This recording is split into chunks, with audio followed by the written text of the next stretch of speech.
then go to that. But go to Rabbit Stick, go to Firefly, go to something. Yeah, it's all of these things.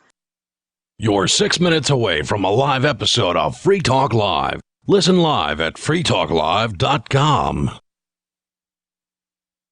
From Feature Story News in Washington, I'm Rebecca Foster. President Joe Biden has told the international community that the U.S. will be a global leader, but won't go it alone. This came during President Biden's inaugural address to the UN General Assembly. William Denzelo reports from UN headquarters in New York. President Biden says the U.S. is entering a new era after 2 decades at war in Afghanistan.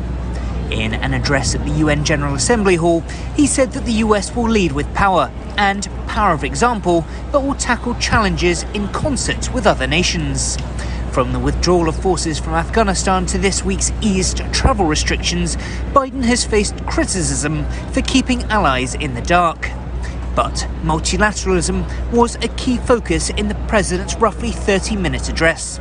He flagged the climate crisis and COVID-19 as 2 critical areas where global cooperation is vital. Canada's Liberal Party has won the general election, but Prime Minister Justin Trudeau has failed in his bid to create a majority government. His critics are now questioning the $500 million election that leaves Parliament looking almost identical. Nick Harper has more from Toronto.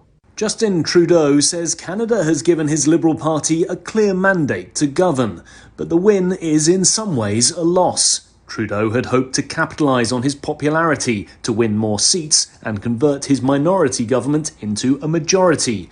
But that didn't happen, and by calling an election during the pandemic, which angered some Canadians, an election that cost almost $500 million, there are now accusations he wasted everyone's time and money.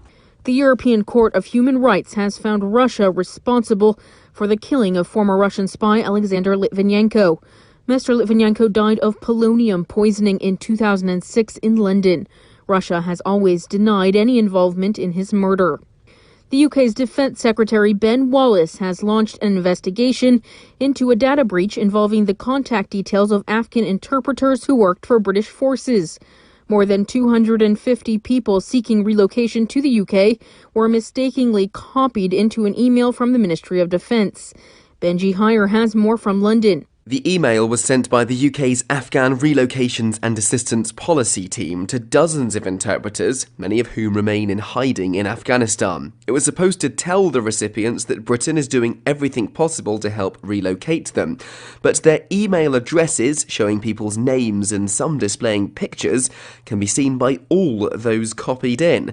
Whilst exposing their identities was likely human error, the implications for the interpreters could be serious now that the Taliban have taken over the country. The UK's Ministry of Defence has apologised. From bureaus worldwide, this is FSN. With FSN Spotlight, I'm Simon Marks, looking today at the complexities facing US President Joe Biden this week as he joins other world leaders in New York for the UN General Assembly. He wants to convey that he's in a commanding position, preparing to assure the global community that America is back, honouring international alliances. But many world leaders have doubts about that, accentuated by the botched US military withdrawal from Afghanistan and the need now to map an urgent humanitarian mission there. Stuart Patrick is a fellow in global governance at the New York-based Council on Foreign Relations. This is a really tricky topic for the president. And I think that particularly close European allies, I think many of them were quite taken aback by the speed and lack of coordination that the United States demonstrated. And, it was a shambolic departure. This was not the administration's finest hour, the U.S.'s finest hour. But at the same time, the United States obviously has an interest, both a humanitarian interest in making sure that people don't starve to death in Afghanistan. And frankly, it appears that, 1 million children, for instance, are at risk of doing so. There needs to be some effort to try to bring at least some emergency relief to a country that's really in economic freefall. President Biden also wants to persuade his fellow world leaders that the US is committed to serving as the world's arsenal for COVID-19 vaccines and is also preparing to lead the way on climate change at the COP26 summit in Glasgow later this year. With FSN Spotlight, I'm Simon Marks. And the top news again. Speaking at the UN General Assembly, President Joe Biden told the international community the U.S. will be a global leader, but won't go it alone. Canada's Liberal Party has won the general election, but Prime Minister Trudeau has failed in his bid to create a majority government. And the European Court of Human Rights has found Russia responsible for the killing of former Russian spy Alexander Litvinenko. And that's the latest feature story news. Rebecca Foster reporting. Allison Fry and Peter Hartman are a long-term couple. They've been trying out an open relationship that frees them to emotionally burden and exhaust other people. We're both grown-ups. We both trust each other. It just seemed like the right time to open ourselves up to meeting other people and barraging them with our crippling emotional neediness. Yeah, I mean, don't get me wrong. I still want to vent to Allison about all the anxieties I have at the office until she wishes I would just shut the up. But sometimes you just get the urge to sap the life out of a different woman for a change. The flexible arrangement has allowed Fry and Hartman to participate in a variety of tiresome and psychologically draining one-off encounters with partners ranging from close acquaintances to total strangers. Of course, there was a time when I couldn't imagine saddling anyone but Peter with my extensive emotional baggage and trust issues, but now that we've tried it... The best part is, when we're back together, all we really want to do is drain the living out of each other. This is the Onion News Network.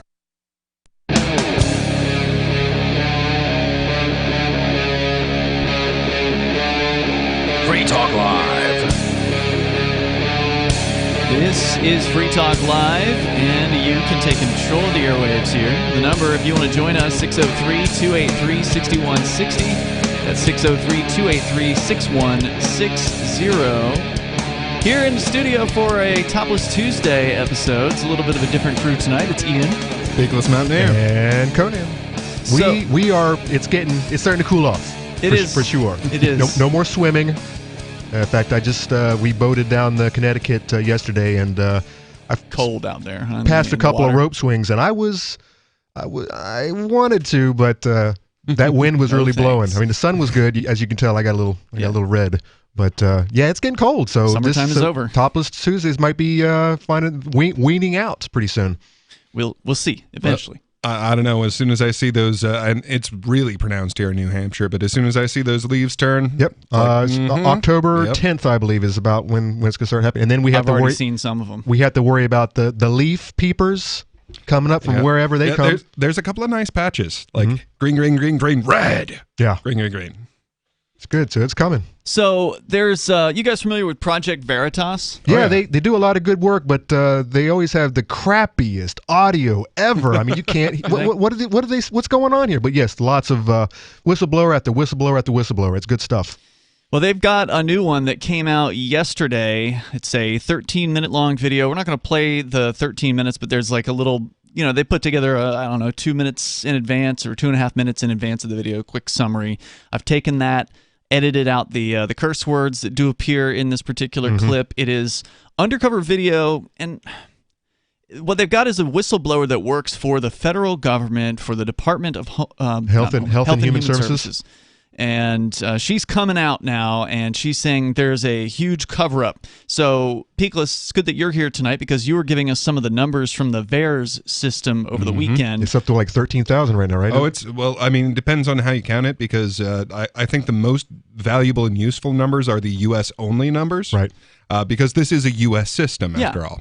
But I was surprised there were worldwide numbers. Right. But, I mean, it's just absolutely insane. Like, I mean, so I was showing Captain the chart, and I'm like, okay, I think this pretty much sums it up. And he's like, well, wait, where's the data? Because it's a chart showing like all of the deaths of every vaccine that's been reported to the system from 1990 when it was instituted to now. Right. And it's like a flat line. Like a flat line, and all of a sudden, like if you look real close, there is a little yellow bar across, and then suddenly, boom. Skyrocket. And it's been reported that the cases on VAERS probably only amounts between 1% and 10% of actual incidents. I mean, I ran into because no one even knows about. I never knew about it till this year. I ended up running into, because I was researching this, and I ended up running into there's someone who filed lawsuit like a couple years back because some of the people in the VAERS system are saying no, these numbers aren't correct at all. Some of the people are reporting that like no, this is saying like 15,000. No, I saw at least 45,000 on my system. Yeah. And that they haven't published who that is, but they have made these statements under oath. So I mean that correct. It is illegal to lie on the VAERS system. So they've got that. Yeah. So these people have made these statements under oath that I personally saw at least 45,000 under this system, and that's not what's getting reported. Yeah. And you know, if there had been. I can't remember which one it was. It was one of the one of the vaccines they were working on some years ago. I think there was like 10, 15 deaths. They pulled it immediately. Yeah. Now we're COVID-19 vax. The shots. It's up to it's what is it? A little over 13,000 at the moment. And they're still trucking along. They're saying, no, don't look over here. Keep on, follow the science. For total reported numbers officially on the VAERS system, it's like 14,900. Yeah, and by the way, and I'm talking about deaths. Not all the other, not the all. No, because there were other adverse. Not the hundreds of thousands of things that have gone wrong. Not all of the ER visits or anything like that. Just the deaths. Don't look over there. Just follow the science, guys. So you guys are probably not going to be surprised when you find out that this. But some people out there, maybe this is the first time they're hearing about this, that this VAERS system is indeed underutilized, and she's coming out now and she's saying this publicly. She works for the Department of Health and Human Services. She's a federal employee. She's expecting to be punished for coming out like this. But let me just play you the brief clip here that kind of sums up what is, again, a 13-minute part one. So part two has not yet been released. That's another thing Veritas does. He likes to he'll get it out there. They'll get it out there. And it's a smart thing to do. I mean, and they'll let people stew over it, and sometimes things slip up. People come out that inadvertently, and then they'll spill some more a couple days later. By the way, this video, what I'm about to play you here, has already been taken down by Facebook and Instagram. Of course.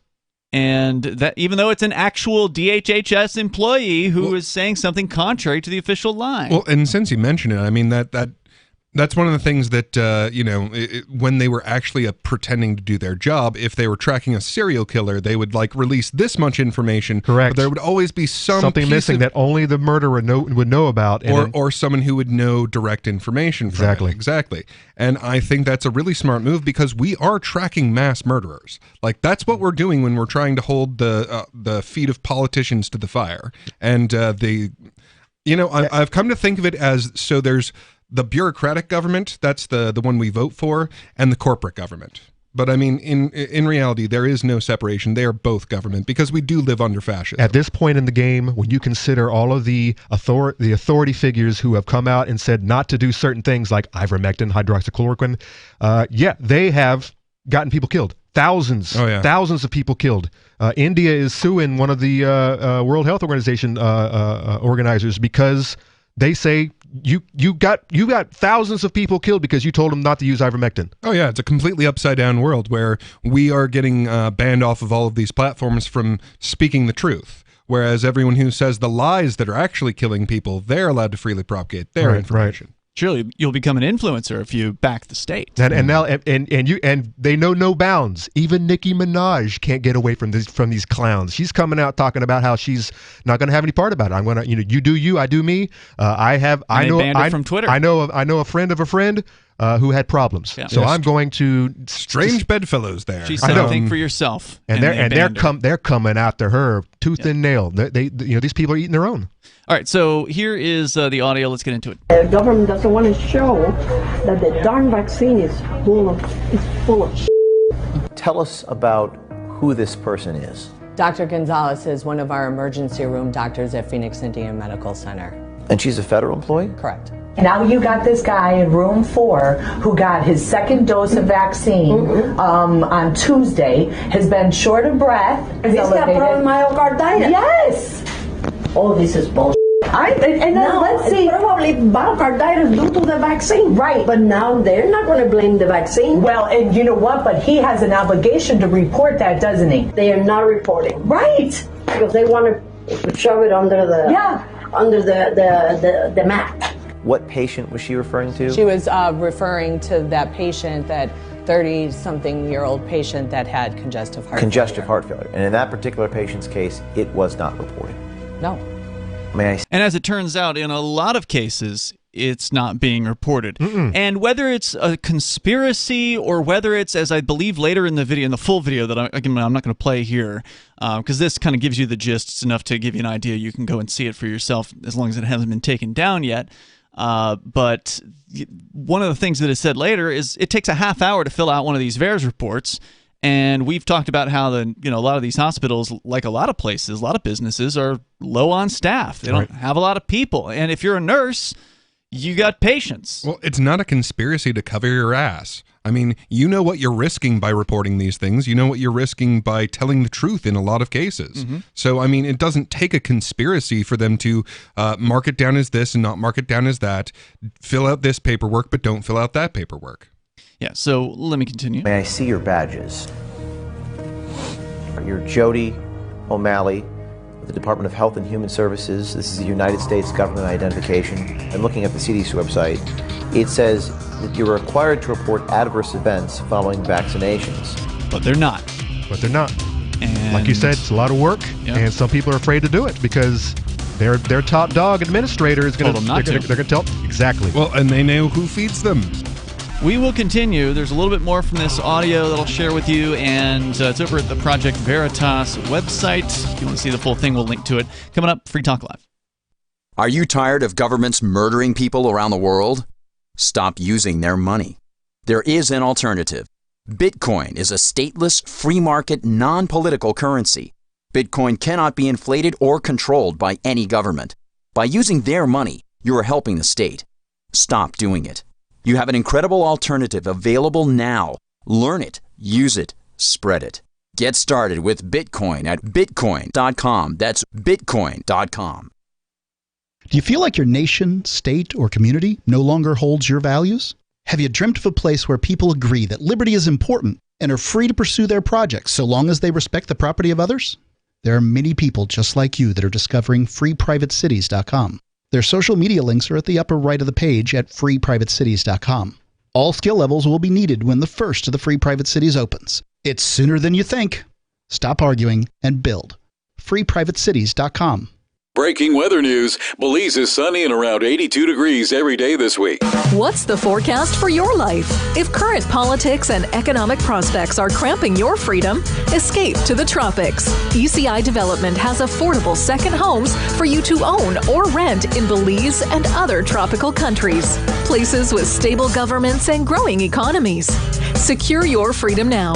To find out more, send an email to ftl@ecidevelopment.com. When a lunar observatory detects a radio broadcast originating from Proxima Centauri, the nations of Earth discover their first contact with an alien race may also be their last. With the Proximans facing an extinction-level disaster, Earth must choose between sending a ship on a multi-year journey or allowing nature to take its course. Saving Proxima, a hard science fiction thriller by Travis S. Taylor and Les Johnson from BaneBooks.com.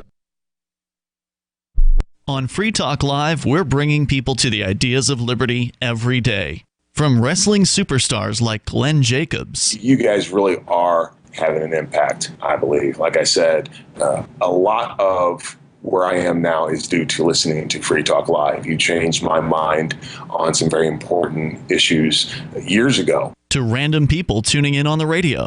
I was kind of stuck in the left-right paradigm. I heard your show by chance on a Saturday night. From there, I went on, joined the Free State Project, and become an amplifier. So, I mean, that's really the reason why I amp is because I know that if it wasn't for you guys being on as many stations as you are, I never would have found the ideas of liberty. Your amp will directly change more lives by getting Free Talk Live in front of people looking for talk radio online and on the air. When you amp Free Talk Live, you get perks like access to the AMP-only Facebook group and AMP podcast. Visit amp.freetalklive.com. The LRN.FM social media channels have been revamped. We've eliminated Facebook and focused on other platforms like Twitter and Mastodon, the decentralized alternative to Twitter. On our accounts, you'll find posts from multiple LRN.FM show hosts together in one place. Follow us on Twitter at twitter.lrn.fm, or better yet, move to the decentralized Mastodon social media platform at toot.lrn.fm, toot.lrn.fm. I think you'll like it. My name is Jacob Hornberger. I'm president of the Future of Freedom Foundation, which Congressman Ron Paul awarded for having an outstanding freedom website. Write us at fff@fff.org, and we'll send you a free 3-month subscription to our monthly journal of libertarian essays and our booklet, Economic Liberty in the Constitution, which George Mason University economics professor Walter Williams praised in a recent column. That's fff@fff.org. Our Matrix server is about as free as internet chat can be. Join the existing rooms or create your own at chat.freetalklive.com.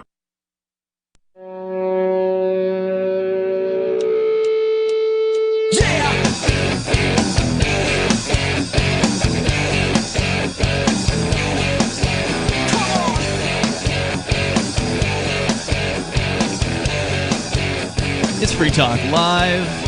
You can bring up anything that you want. The number is 603-283-6160. That's 603-283-6160.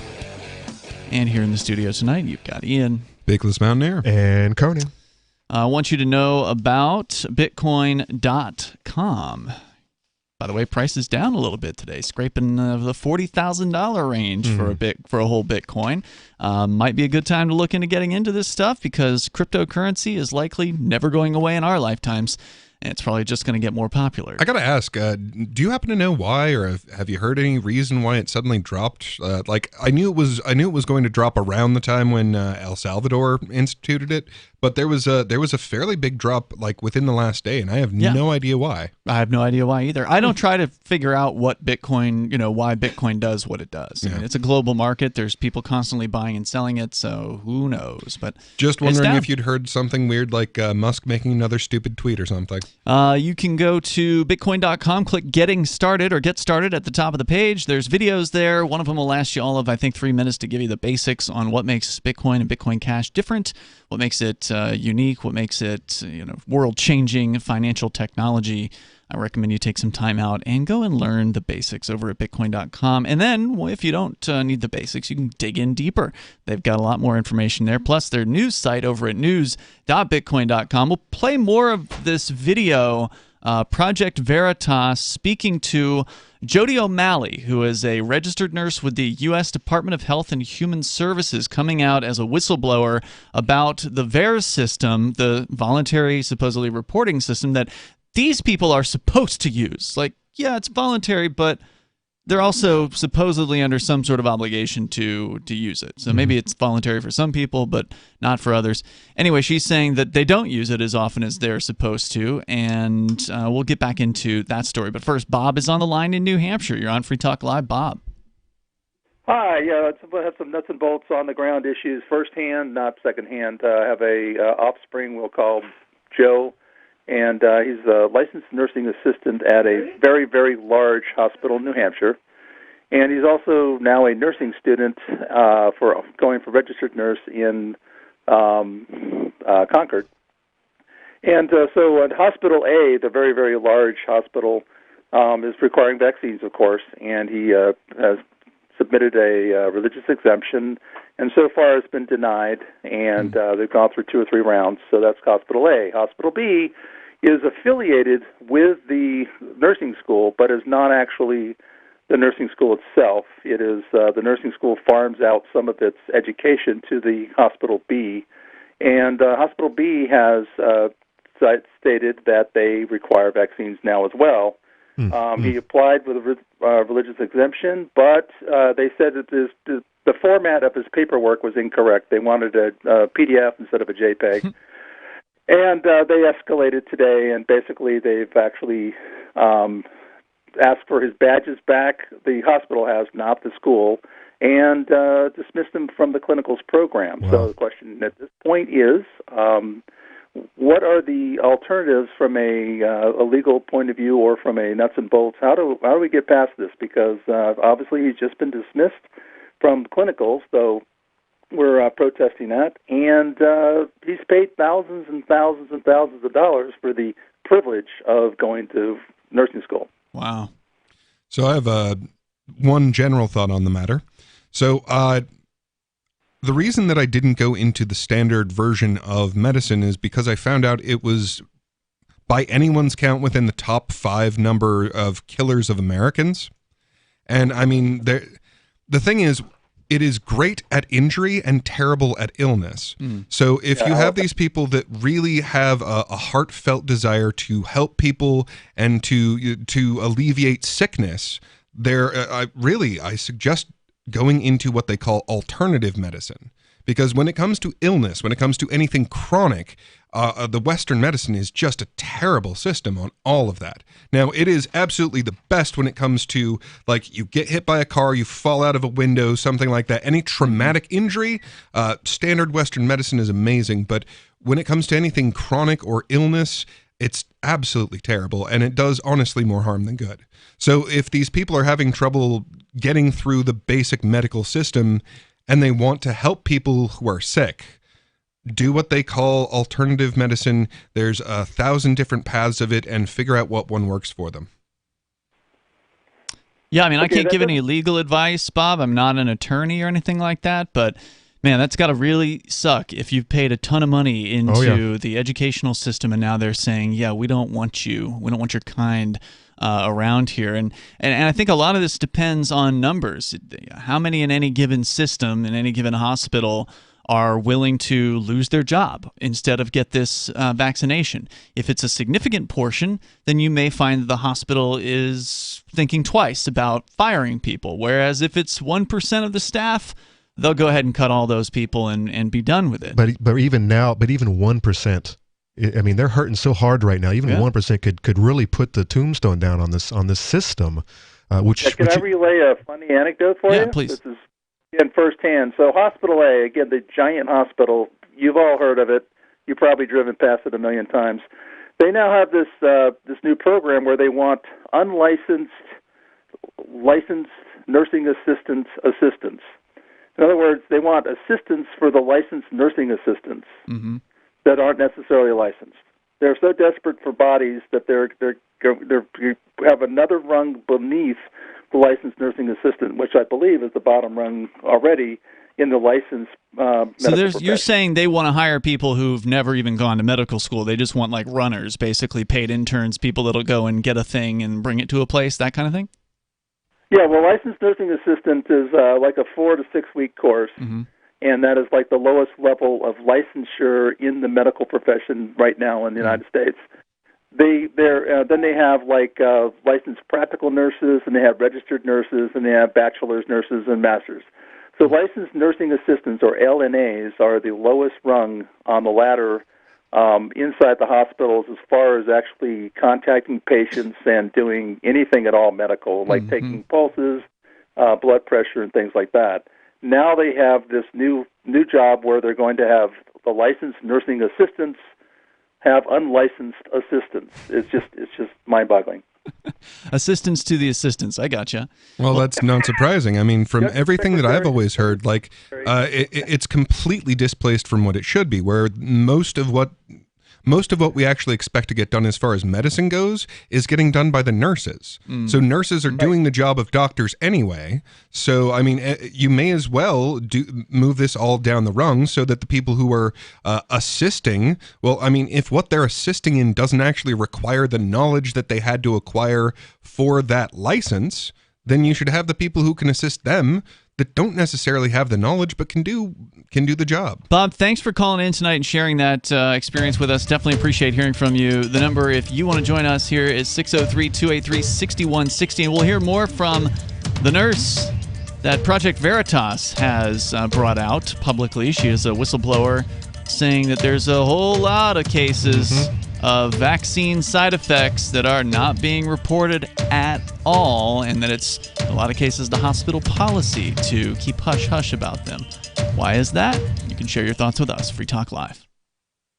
Free Talk Live's video archives have been on LBRY for years. LBRY is an uncensorable, decentralized, blockchain-based media sharing protocol, and we're big fans of it here on Free Talk Live. In 2020, LBRY launched Odyssey, a video sharing website to compete with YouTube, and it's really taking off, now with over 1 million channels, many of whom are disaffected YouTube creators. During YouTube's crackdown for not towing the government line on COVID, the Free Talk Live YouTube channel started receiving strikes and could be completely taken down at any moment. Thankfully, Odyssey started offering live streaming, so we're now streaming live every night and posting our video archives permanently to Odyssey. You can watch live or anytime on our Odyssey channel by visiting video.freetalklive.com. If you want to go all in, download the desktop app at lbry.com, and then every video archive you watch, you'll help seed and keep it online forever. At minimum, we ask you visit video.freetalklive.com and follow us on Odyssey today. video.freetalklive.com. From Feature Story News in Washington, I'm Rebecca Foster. President Joe Biden has told the international community that the U.S. will be a global leader, but won't go it alone. This came during President Biden's inaugural address to the UN General Assembly. William Denzelo reports from UN headquarters in New York. President Biden says the U.S. is entering a new era after 2 decades at war in Afghanistan. In an address at the UN General Assembly Hall, he said that the US will lead with power and power of example, but will tackle challenges in concert with other nations. From the withdrawal of forces from Afghanistan to this week's eased travel restrictions, Biden has faced criticism for keeping allies in the dark. But multilateralism was a key focus in the president's roughly 30-minute address. He flagged the climate crisis and COVID-19 as 2 critical areas where global cooperation is vital. Canada's Liberal Party has won the general election, but Prime Minister Justin Trudeau has failed in his bid to create a majority government. His critics are now questioning the $500 million election that leaves Parliament looking almost identical. Nick Harper has more from Toronto. Justin Trudeau says Canada has given his Liberal Party a clear mandate to govern, but the win is in some ways a loss. Trudeau had hoped to capitalise on his popularity to win more seats and convert his minority government into a majority. But that didn't happen, and by calling an election during the pandemic, which angered some Canadians, an election that cost almost $500 million, there are now accusations he wasted everyone's time and money. The European Court of Human Rights has found Russia responsible for the killing of former Russian spy Alexander Litvinenko. Mr. Litvinenko died of polonium poisoning in 2006 in London. Russia has always denied any involvement in his murder. The UK's Defence Secretary Ben Wallace has launched an investigation into a data breach involving the contact details of Afghan interpreters who worked for British forces. More than 250 people seeking relocation to the UK were mistakenly copied into an email from the Ministry of Defence. Benji Heyer has more from London. The email was sent by the UK's Afghan Relocations and Assistance Policy team to dozens of interpreters, many of whom remain in hiding in Afghanistan. It was supposed to tell the recipients that Britain is doing everything possible to help relocate them. But their email addresses, showing people's names and some displaying pictures, can be seen by all those copied in. Whilst exposing their identities was likely human error, the implications for the interpreters could be serious now that the Taliban have taken over the country. The UK's Ministry of Defence has apologised. From bureaus worldwide, this is FSN. You can stick it to the man and big tech. Join our FTL social mastodon at social.freetalklive.com.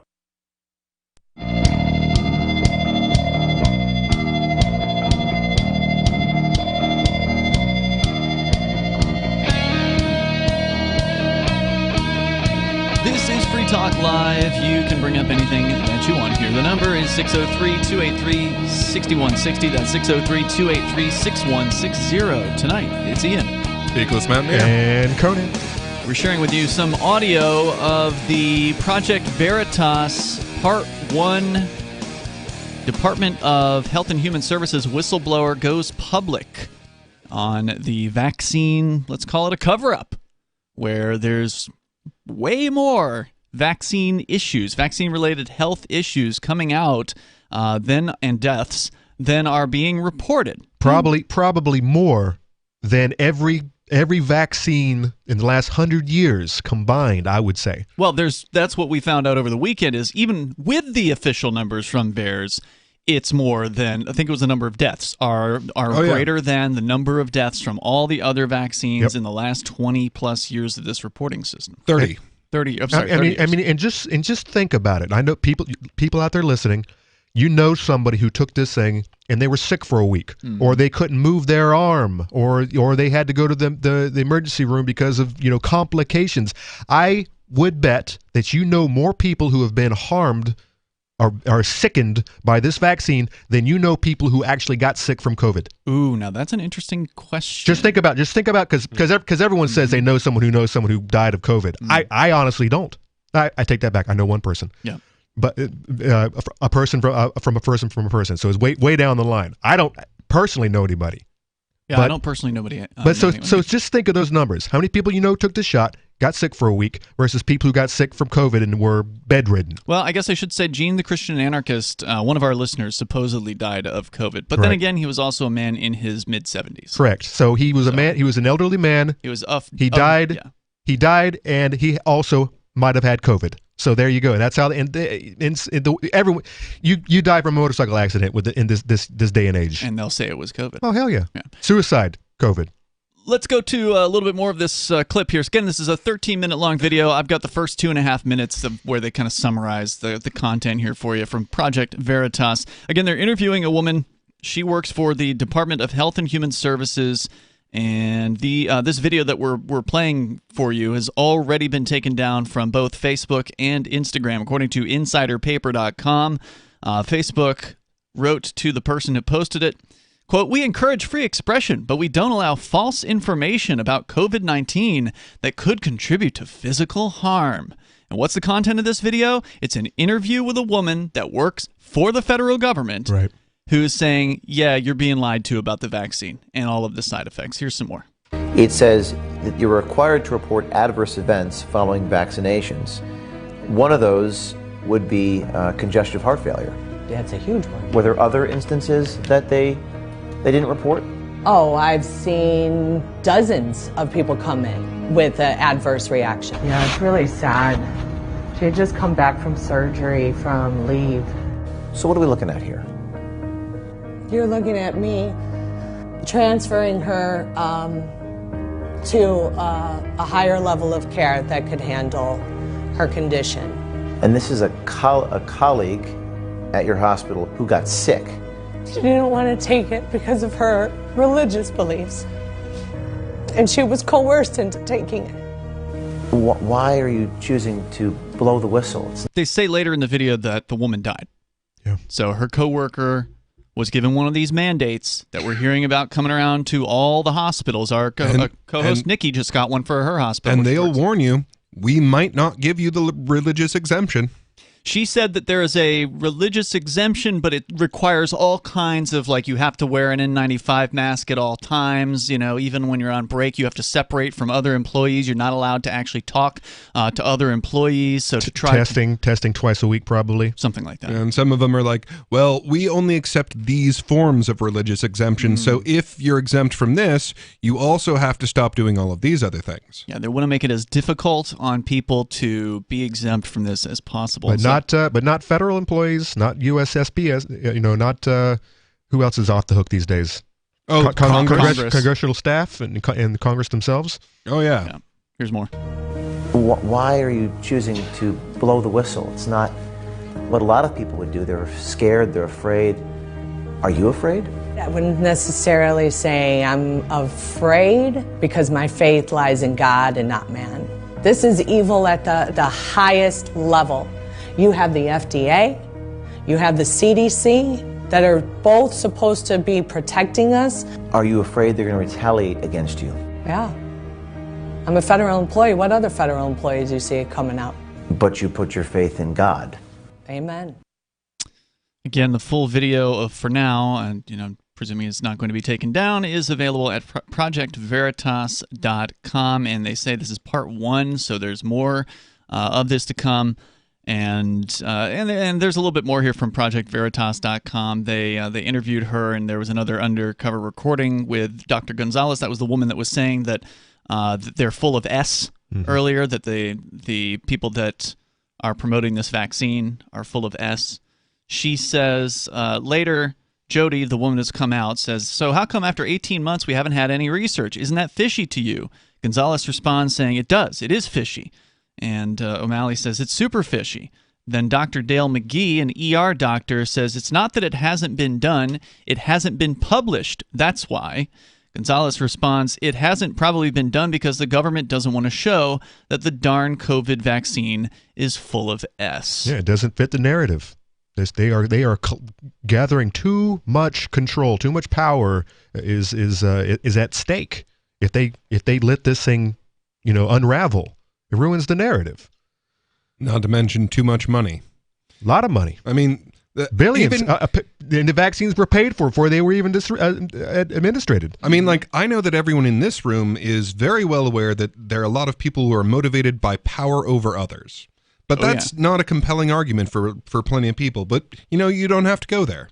You can just be like, hey, they'll do corrupt things for money. We can all accept that, right? Yep. That politicians and corporate overlords will do some corrupt things for money. Well, think about how much money they just stole from everyone and moved into Big Pharma to create these vaccines, to distribute these vaccines. And more coming with booster shots. Oh, yeah. In fact, I've got a related clip from our buddies in Australia about what they're going to be doing. They're renaming the vaccine passport a booster passport now in Australia. Because 2 ain't enough for you to be compliant. Melbourne, you citizens of Melbourne, keep doing what you've been doing. There's been a lot of uprising. Oh there, yeah, right? it's gonna happen more and more. Well, some people don't like vaccines, but who doesn't like a booster? Deanna Paris, it just sounds good. Registered nurse, a different person, was again in another undercover video with this lady, Jody O'Malley. Again, O'Malley's the woman that's come out. She's speaking with Deanna Paris, who's a registered nurse with the U.S. Department of Health and Human Services. Paris says, quote, it's a shame that they, meaning the government, are not treating people with COVID like they're supposed to, like they should. I think they want people to die. Oh, yeah. This is what a registered nurse has to say. Yeah, especially the old people, the old eaters. The tax eaters? Who are sucking down the system as we speak. What better get... Cuomo figured it out. 15,000, like that. Just move a couple COVID patients into the old people's homes. There you go. That's a lot of money saved. So O'Malley responds asking, how many of you seen that have gotten vaccinated here? And the nurse responds, that got sick from the side effects? A lot. O'Malley says, a lot? She says, have you seen it too? And O'Malley says, yeah. And I'm like, who's writing the VAERS reports? Paris says, quote, nobody, because it takes over a half hour to write the damn thing.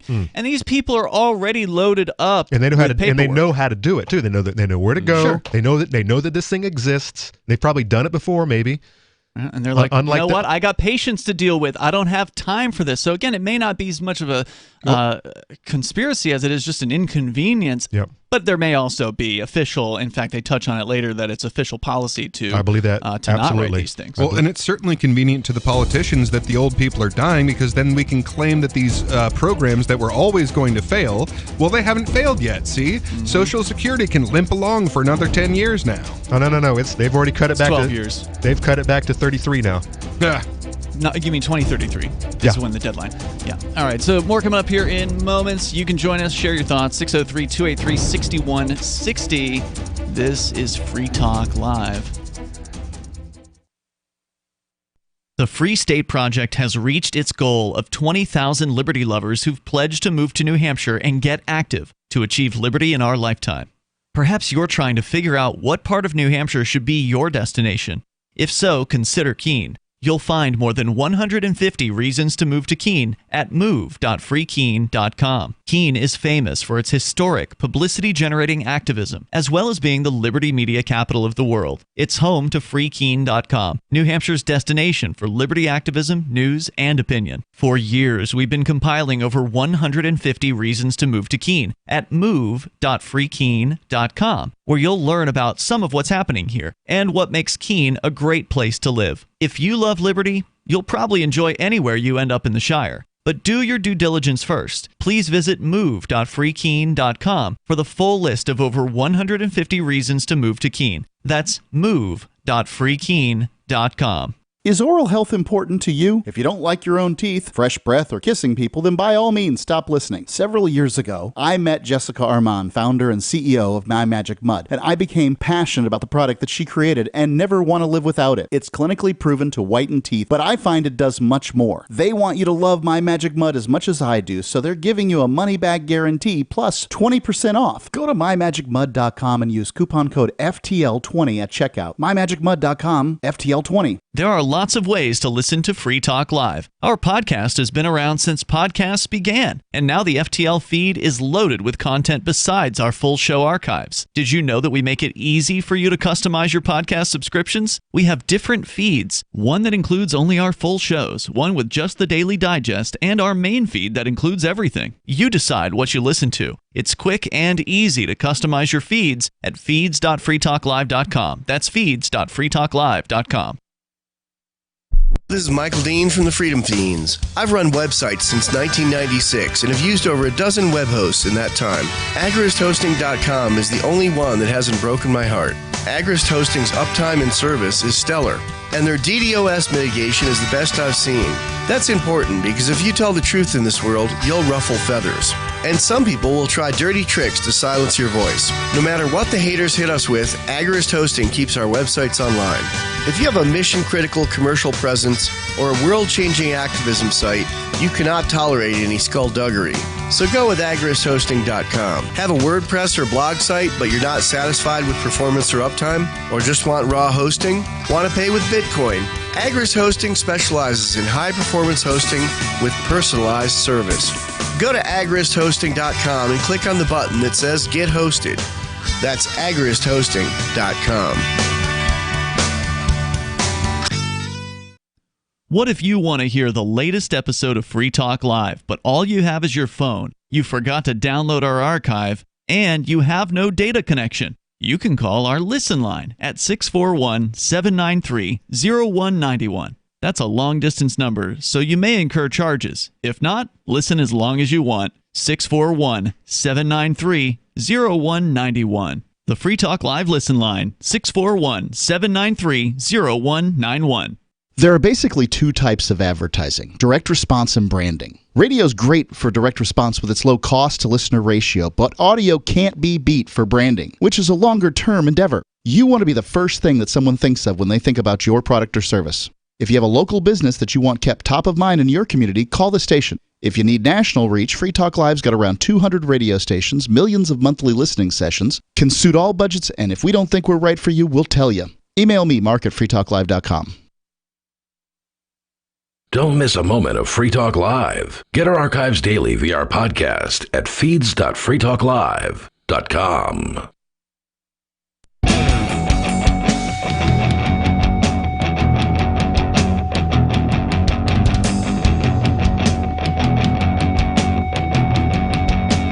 This is Free Talk Live. Number, if you want to join us here, 603-283-6160. That's 603-283-6160. In the studio with you, it's Ian. Beakless Mountaineer. And Conan. Of course, you can bring up anything that you want. Starting out here tonight, the latest madness with COVID, of course, continuing with vaccine mandates, cracking down on various different industries. We're seeing people already getting the threat saying, hey, if you don't vaccine yourself, you don't get the jab, you're going to get fired.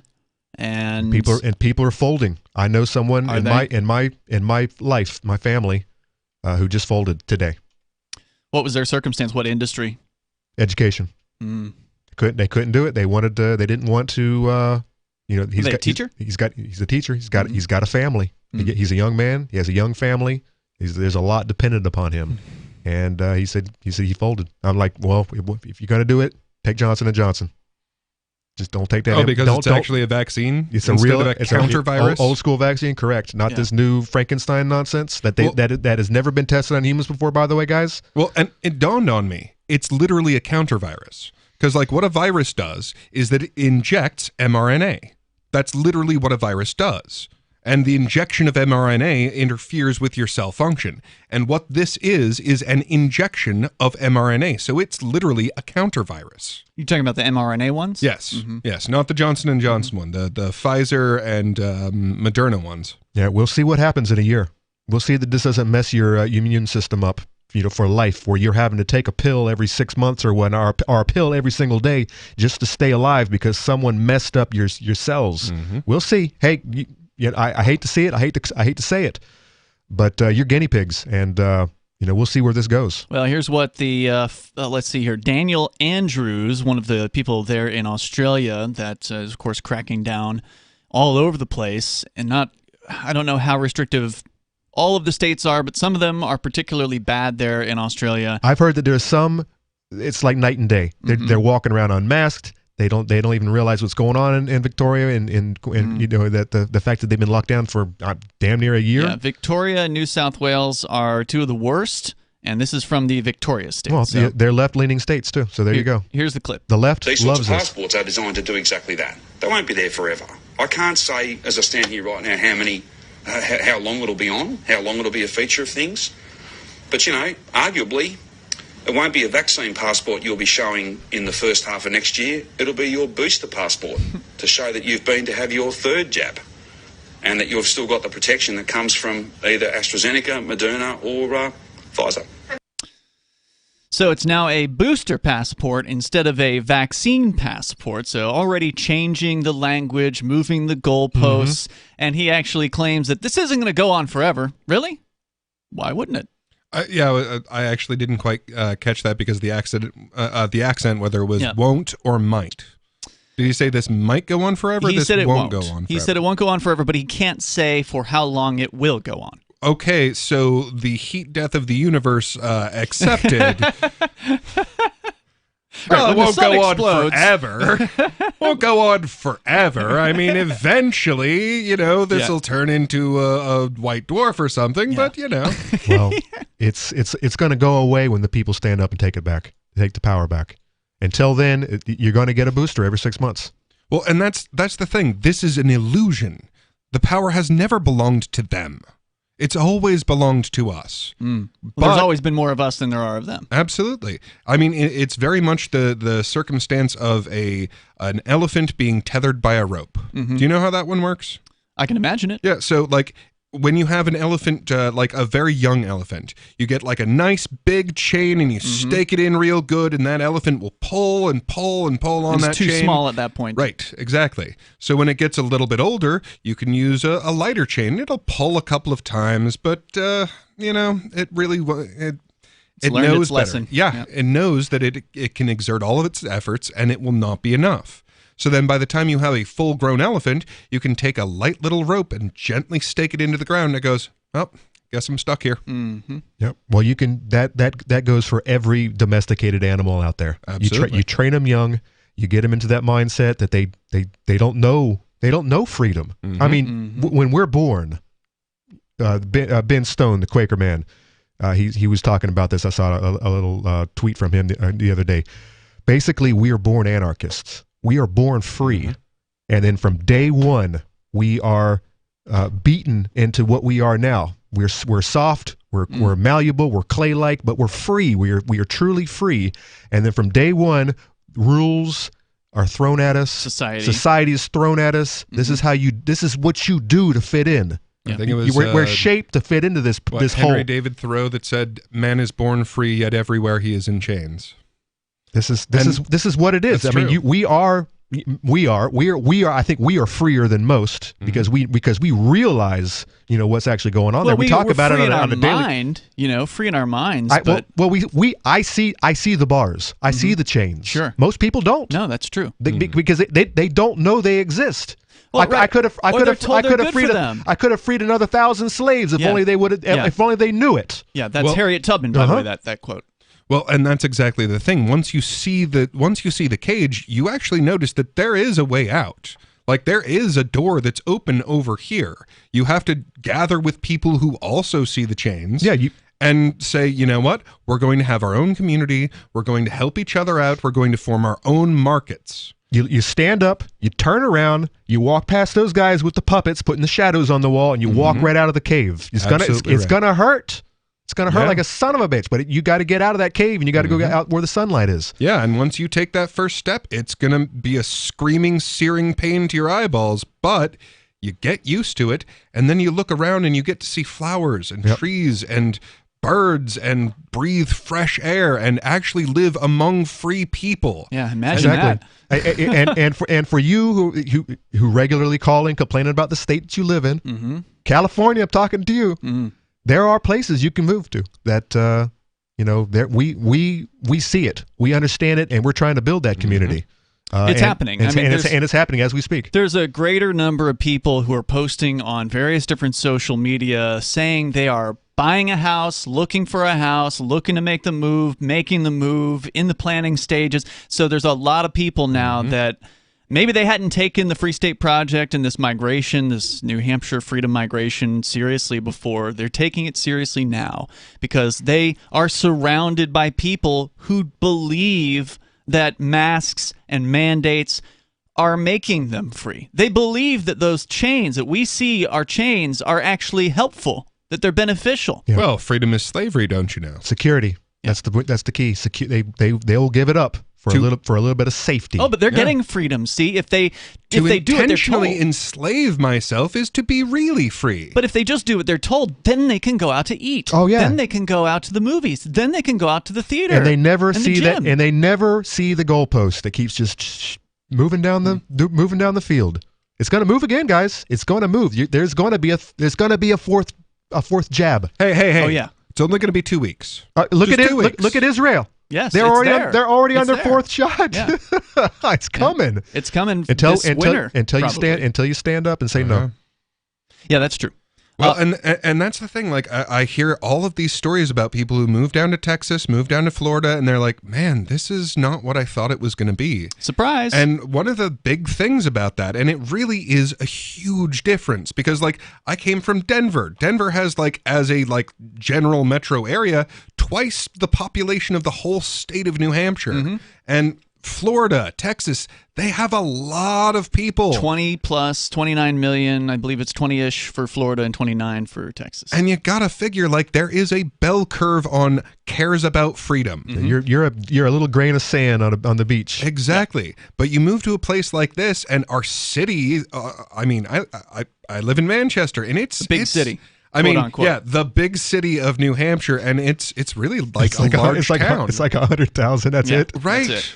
Right. So the fact that there are so many people here who believe in freedom, who care about our liberties and basic humanity, I mean, it's I can't express what a difference it makes to move to a place like New Hampshire. Yeah, I feel so bad for people that are planning a move to Florida and or Texas who actually love liberty. Hey, if you're a conservative and you want to be around more conservatives, get on down to Texas, get on down to Florida. I'm sure you'll have a good time there.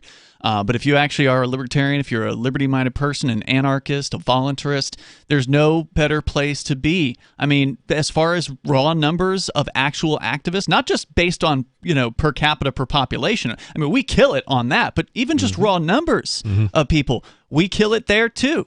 Yeah. And there's just a real community here of freedom-loving people that is unmatched anywhere else out there. And I just feel so bad. I feel like these other people, they're spending all this money to move down to these places, and then they're going to feel like they're stuck there because, man, I paid all this money to move, and it's expensive. And they can oppress one of us. They can't oppress all of us, but we got to be together on it.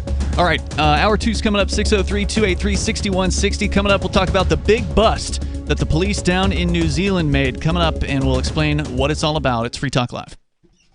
Are you tired of governments murdering people around the world? Stop using their money. There is an alternative. Bitcoin is a stateless, free market, non-political currency. Bitcoin cannot be inflated or controlled by any government. By using their money, you're helping the state. Stop doing it. You have an incredible alternative available now. Learn it, use it, spread it. Get started with Bitcoin at Bitcoin.com. That's Bitcoin.com. Do you feel like your nation, state, or community no longer holds your values? Have you dreamt of a place where people agree that liberty is important and are free to pursue their projects so long as they respect the property of others? There are many people just like you that are discovering freeprivatecities.com. Their social media links are at the upper right of the page at freeprivatecities.com. All skill levels will be needed when the first of the Free Private Cities opens. It's sooner than you think. Stop arguing and build. freeprivatecities.com. Looking for a great real estate investment? Consider New Hampshire, which is ground zero for the Liberty Movement. Your first call should be to Mark Worden from Porcupine Real Estate. He's more than just a real estate agent. He's your New Hampshire concierge. Where are the best places to live? Do you want farm, city, the burbs, or forest? Do you want a duplex or multifamily building so that renters pay your mortgage? There are homes in all price ranges in New Hampshire, and Mark can help with financing too. Invest in Liberty and property. Mark Worden can help. PorcupineRealEstate.com. Tired of cancel culture? Sick of mega tech corporations holding an axe over your head? Join the LRN.FM Matrix chat server. It's self-hosted, so no one else can tell us what to do or say. Don't like the existing channels? You can make your own. You can even connect into some of our channels from other Matrix servers. It's federated. For the full LRN.FM Matrix experience, though, you should join our server via the step-by-step instructions at chat.lrn.fm. chat.lrn.fm. You're listening to the live edition of Free Talk Live. Hour number 2 is next after the news here on the Liberty Radio Network at LRN.FM. From Feature Story News in Washington, I'm Rebecca Foster. President Joe Biden has told the international community that the U.S. will be a global leader, but won't go it alone. This came during President Biden's inaugural address to the UN General Assembly. William Denzelo reports from UN headquarters in New York. President Biden says the US is entering a new era after 2 decades at war in Afghanistan. In an address at the UN General Assembly Hall, he said that the US will lead with power and power of example, but will tackle challenges in concert with other nations. From the withdrawal of forces from Afghanistan to this week's eased travel restrictions, Biden has faced criticism for keeping allies in the dark.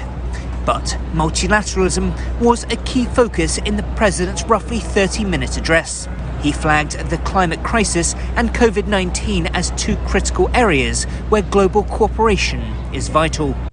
Canada's Liberal Party has won the general election, but Prime Minister Justin Trudeau has failed in his bid to create a majority government.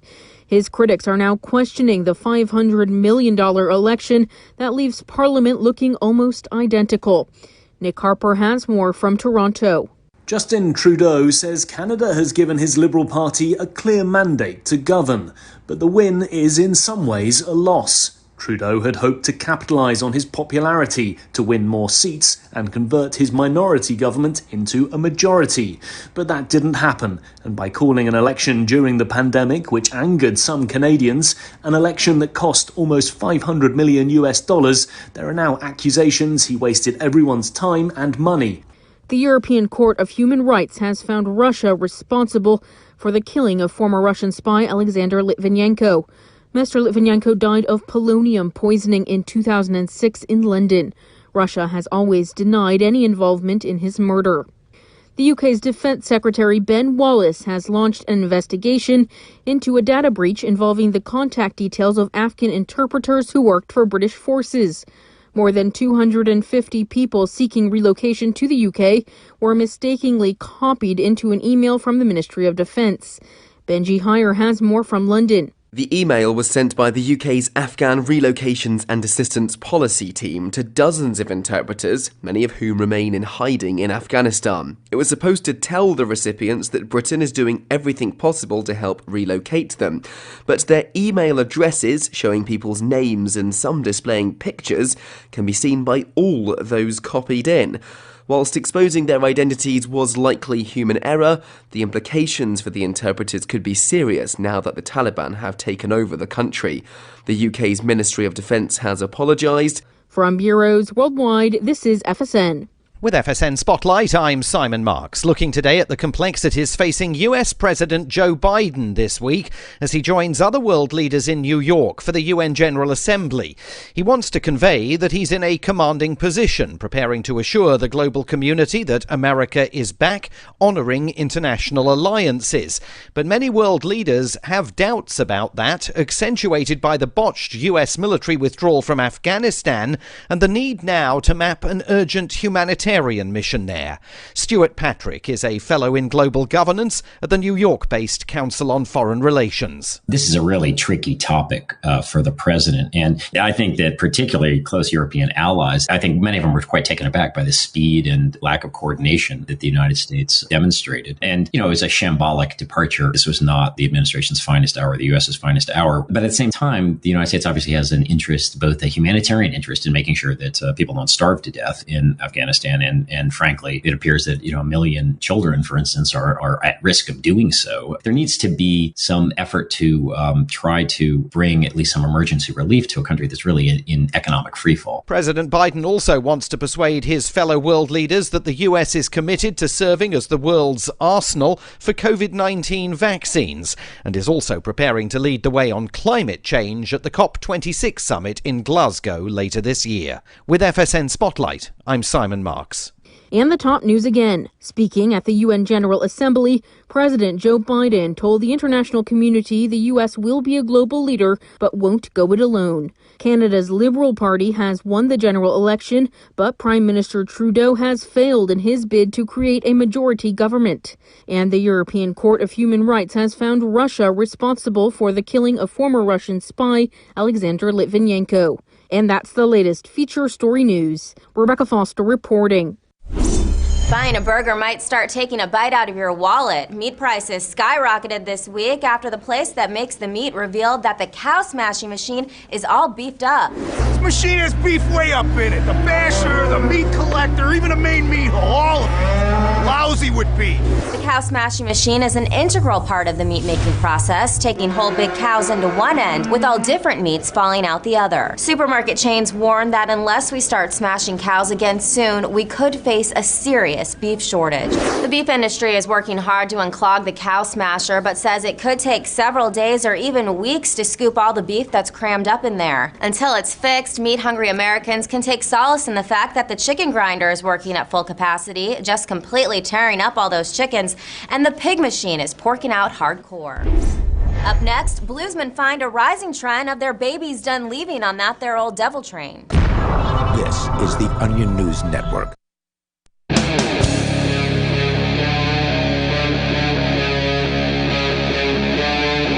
Free Talk Live. It's Free Talk Live. Of course, you can bring up what you want here, kicking it off the second hour of the program as we get into, as you said, I think during the break, it's idiocracy. This is South Park level. I expect South Park shenanigans coming out of mainstream media very, very soon. This could have been a headline that you might have read in The Onion 15 years ago. I mean, I could totally see this story that we're about to tell you, which really happened in New Zealand, according to The Guardian, according to the New York Post, according to apparently New Zealand police press release. I love that we live in a world where there is a Twitter account that is called Not the Onion. Is there really? Yeah, there literally is a Twitter account called Not the Onion. They're fantastic from what little I've seen. I don't spend much time on Twitter, but we need something to tell us, just so you know, this is not satire. Yeah. Well, Babylon Bee has Not the Bee. The Onion isn't It's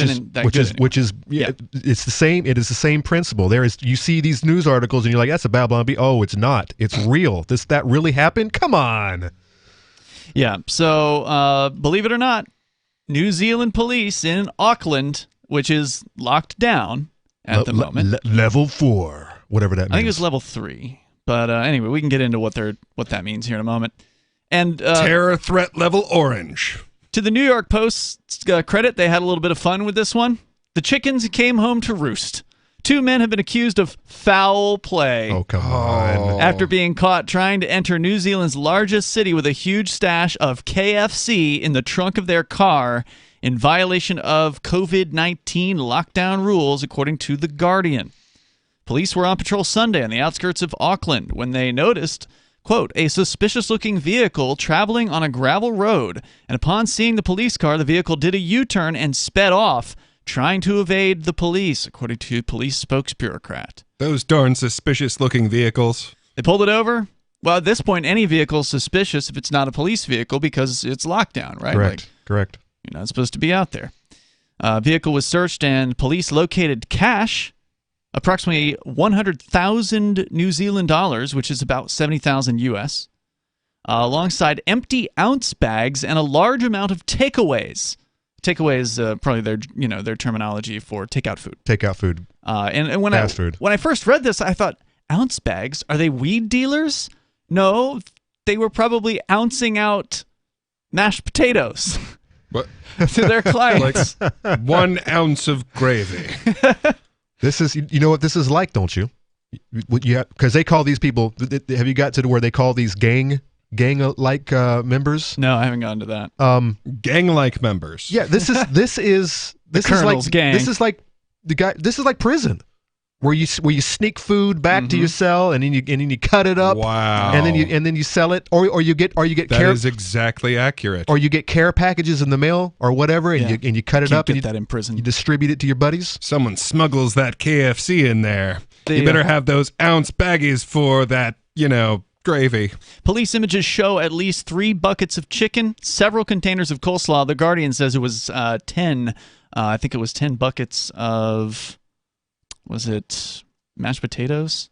I'll have to see if I can 1, 2, 3, 4, 6. There's about 10 buckets of something, mashed potatoes or coleslaw. Man, I'd have totally cut that mashed potatoes with some instant. And there's only 3 buckets of chicken. I mean, come on. I mean, gravy. That's a family reunion would kill this food. There's nothing there.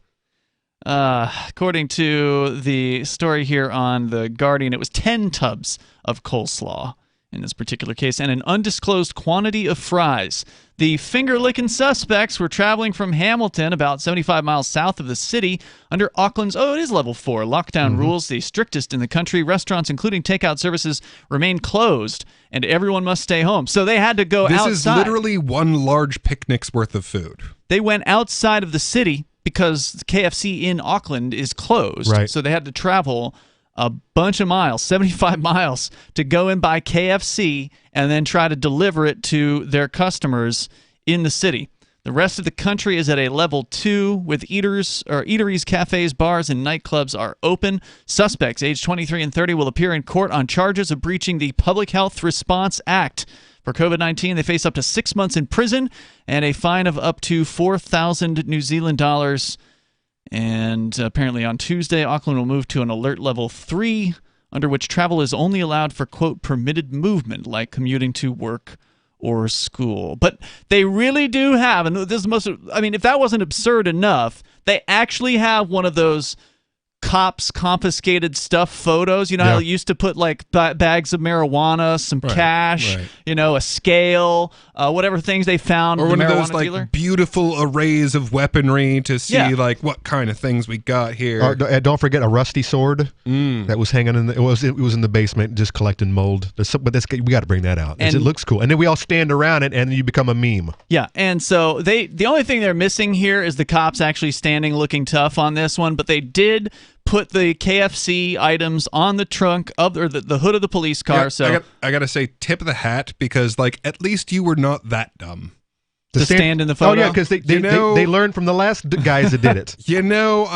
I don't give them much credit because they don't deserve much, but hey, at least you knew that would be too far. You realized how much fun we would make of you for doing that. Well, and just think about it. I mean, it's one thing to take some drugs for some drug dealers. I mean, there's some people who really feel strongly about that, but these guys stole food. Right. From some gang associates. That's what they called them by the New Zealand police. And they went and they ate it. Oh yeah. Just like they did. Of course. And that's destruction of evidence. And they've still got the money too. How do you like that? 100,000. The 100,000. Yeah. You think they're gonna? You think the gang associates gonna get that back? I can't imagine anyone wanting their face in a picture of this particular haul. No, because getting your face in okay, well, there's a bunch of AK-47s or there's a bunch of cocaine and heroin, and it's I took this down, but it's I don't think you actually want a permanent record of you having done this. This is what it's come to, though. I mean, this is the level. I mean, this is maximum level of absurdity right here. I mean, it's just insane. We have literally entered an episode of South Park. Yeah. Actually, I take that back. South Park is funny. This is more Black Mirror because this is serious. Yeah, people are going to prison over this. Probably. They're going to prison. These cops are you're destroying you're destroying lives. The cops who are enforcing these laws, these lockdown laws. What are you in for? Where I can't I can't open my gym because of some dumb rule, even though it's outside in the yard. But the police believe they're saving lives. They don't know what they know. They got some. This is why they hire low IQ people. Well, some of them do. Now there's actually apparently a clip. I haven't watched it myself yet, but one of the myriad of clips, I think, from Melbourne, Australia, where there's been a lot of clashes between protesters and police. Somebody apparently asked a cop, why are you doing this? And the cop basically said, and I'm paraphrasing based on what I read on this. Just following orders. Said, hey, I don't agree with this, but it's my job and I got to feed my family. Yeah, it's just like my guy. I got a family to feed. That's why I took the jab. I'm just doing my job. How did we humankind throughout the world, how did we so epically fail to point out that the Nuremberg defense is a bad defense? It is a not good enough to excuse bad behavior defense. That just following orders is insufficient. Yeah, you got that. We've talked about this multiple times on this show. The Milgram experiment. People taking orders from people with badges. Mm-hmm. I mean, do we have to talk about that stupid experiment? Which, by the way, it's not an experiment anymore. It's real. I always questioned it. Well, up until this year, and now I know it's absolutely true that 26 out of 40 people would shoot you if told to do so. If Fauci told them to do it. Well, and I think just about everybody knows that, like, the hitman that gets sent to kill a guy and the, let's say, godfather that gave him the order are both bad. Mm-hmm. Like, I'm pretty sure everyone gets that. They're both responsible. Just because the godfather told you to whack that guy doesn't make you an okay human being. More coming up here. Your calls and thoughts are welcome. The number is 603-283-6160. Now the people of New Zealand can rest easy now that those KFC dealers are off the streets. By the way, I am hungry. That looks so... I haven't had KFC in so long. Sure, no one will replace them. But I wish it was mashed potatoes. I like coleslaw, but I wish it was mashed potatoes. More coming up here. 603-283-6160. You can join us. This is Free Talk Live. Breaking weather news. Belize is sunny and around 82 degrees every day this week. What's the forecast for your life? If current politics and economic prospects are cramping your freedom, escape to the tropics. ECI Development has affordable second homes for you to own or rent in Belize and other tropical countries. Places with stable governments and growing economies. Secure your freedom now. To find out more, send an email to ftl@ecidevelopment.com. Brute force, intransigent defiance, adamantine will. These are the hallmarks of the AI tank. These gigantic machines have the firepower of an army, but they also have their own sense of honor and duty. When the world breakers arrive, battle will be joined, planets will shake, and war and peace will never be the same again. World Breakers. Stories from David Weber, Larry Correia, and more. Available August 3rd from BaneBooks.com. Are you tired of governments murdering people around the world? Stop using their money. There is an alternative. Bitcoin is a stateless, free market, non-political currency. Bitcoin cannot be inflated or controlled by any government. By using their money, you are helping the state. Stop doing it. You have an incredible alternative available now. Learn it, use it, spread it. Get started with Bitcoin at Bitcoin.com. That's Bitcoin.com. Do you feel like your nation, state, or community no longer holds your values? Have you dreamt of a place where people agree that liberty is important and are free to pursue their projects so long as they respect the property of others? There are many people just like you that are discovering freeprivatecities.com. Their social media links are at the upper right of the page at freeprivatecities.com. All skill levels will be needed when the first of the Free Private Cities opens. It's sooner than you think. Stop arguing and build. freeprivatecities.com.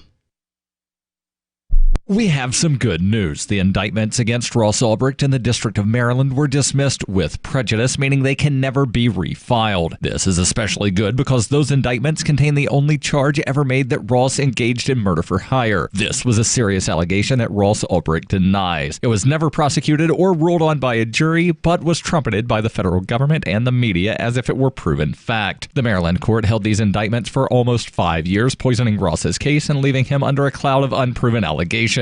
As explained in Ross's appeal to the Supreme Court, the fact that the judge used these allegations to give Ross a draconian sentence of double life without parole violated his Sixth Amendment right to a jury trial. Judges are required to issue sentences based on convictions decided by a jury, not unproven allegations never even charged at trial. Although this is a positive development, the dropped indictment will not set Ross free. Now, a presidential pardon is Ross's only hope of freedom. Sign the petition at freeross.org. freeross.org. Some of you asked, and now we've delivered. LRN.FM's live Keene, New Hampshire studio shows are now streamed in HD on Twitch. Visit our channel at twitch.lrn.fm and give it a follow. If you have Amazon Prime, you get 1 free subscription on Twitch. If you use it on our channel, Twitch will give LRN.FM a monthly piece of your Prime subscription cost. So please watch, follow, share, and subscribe to twitch.lrn.fm. That's twitch.lrn.fm. So you've signed the Shire Society Declaration and are planning your move to New Hampshire to be around more liberty-oriented people. Next, sign up for the Shire Society Forum at forum.shiresociety.com. There are a bunch of people there who are already in the Shire, and they want to meet you. If you're already in the Shire physically, you should also come by the forums. Remember, not everyone uses Facebook. New people are signing up for the Shire Society Forum every month, so drop in and say hello at forum.shiresociety.com. We're still not sure why you'd want to watch, but our video feed is streaming nightly for free at cam.freetalklive.com.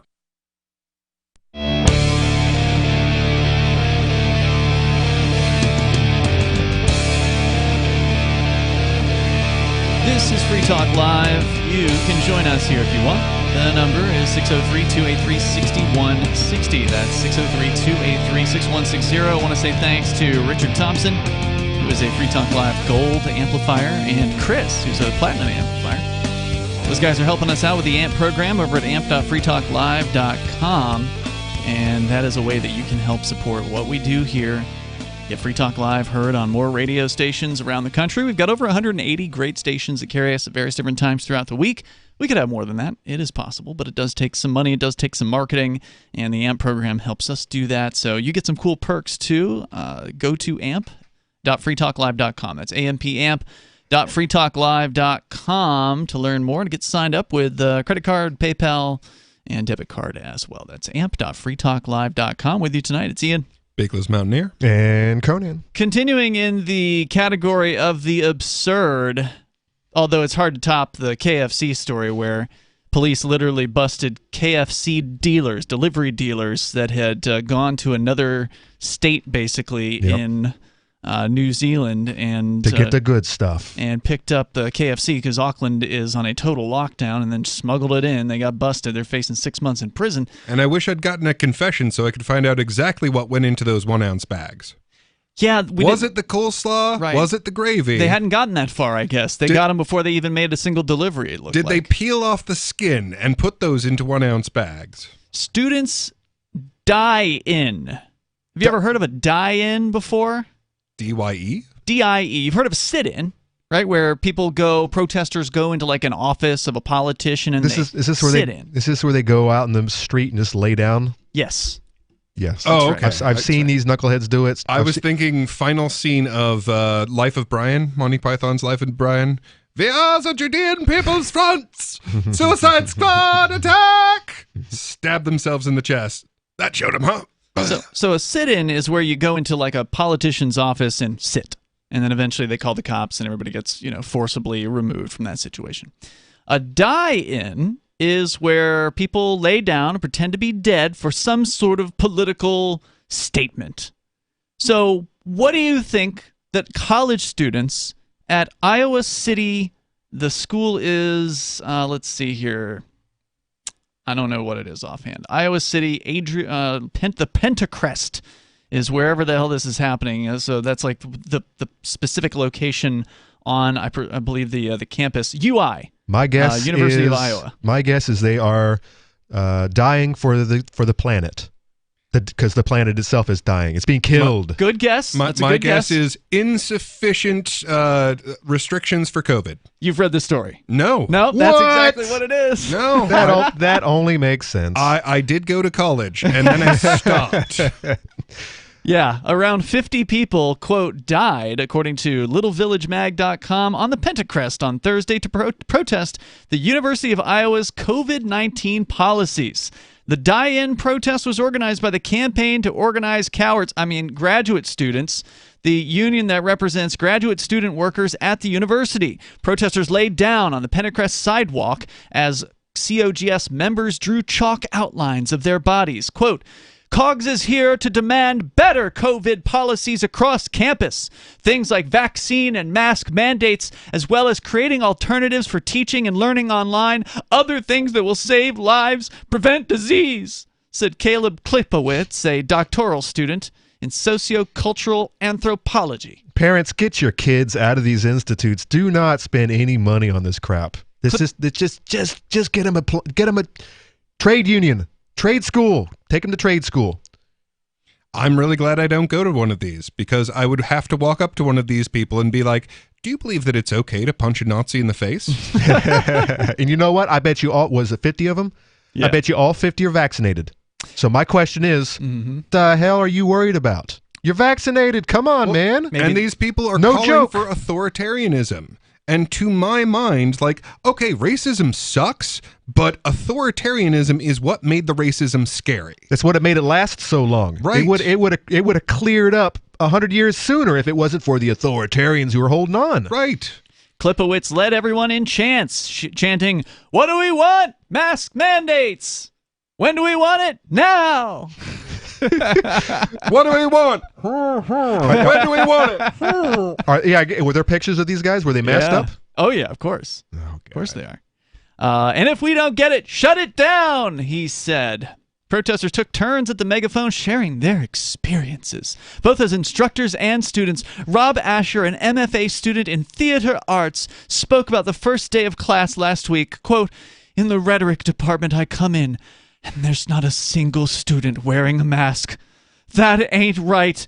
I go into my classroom. If it's a good day, half of my students are wearing a mask.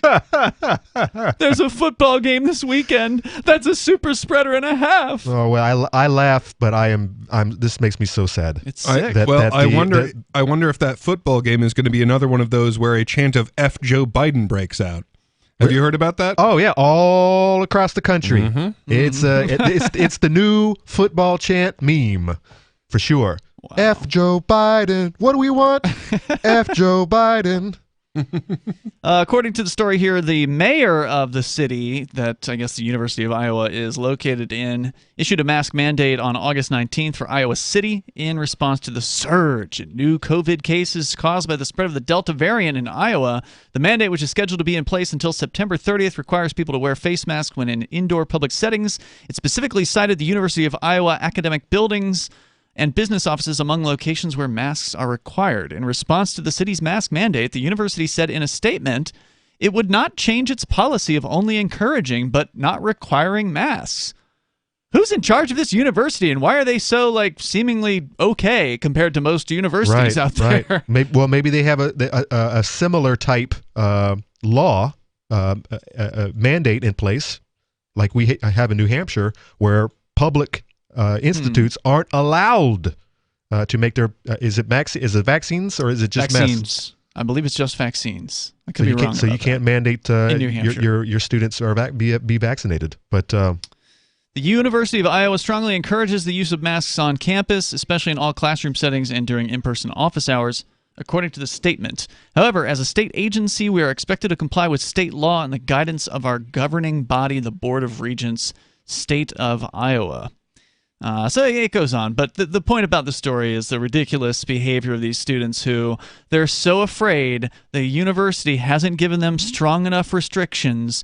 And, as you pointed out, they've all got vaccines, so why are they afraid? Oh, well, maybe it's because the vaccines don't work. But then why does it matter? what all the restrictions are. Correct. You know, if the vaccine... Stop using your thoughts and logic on me. Yeah.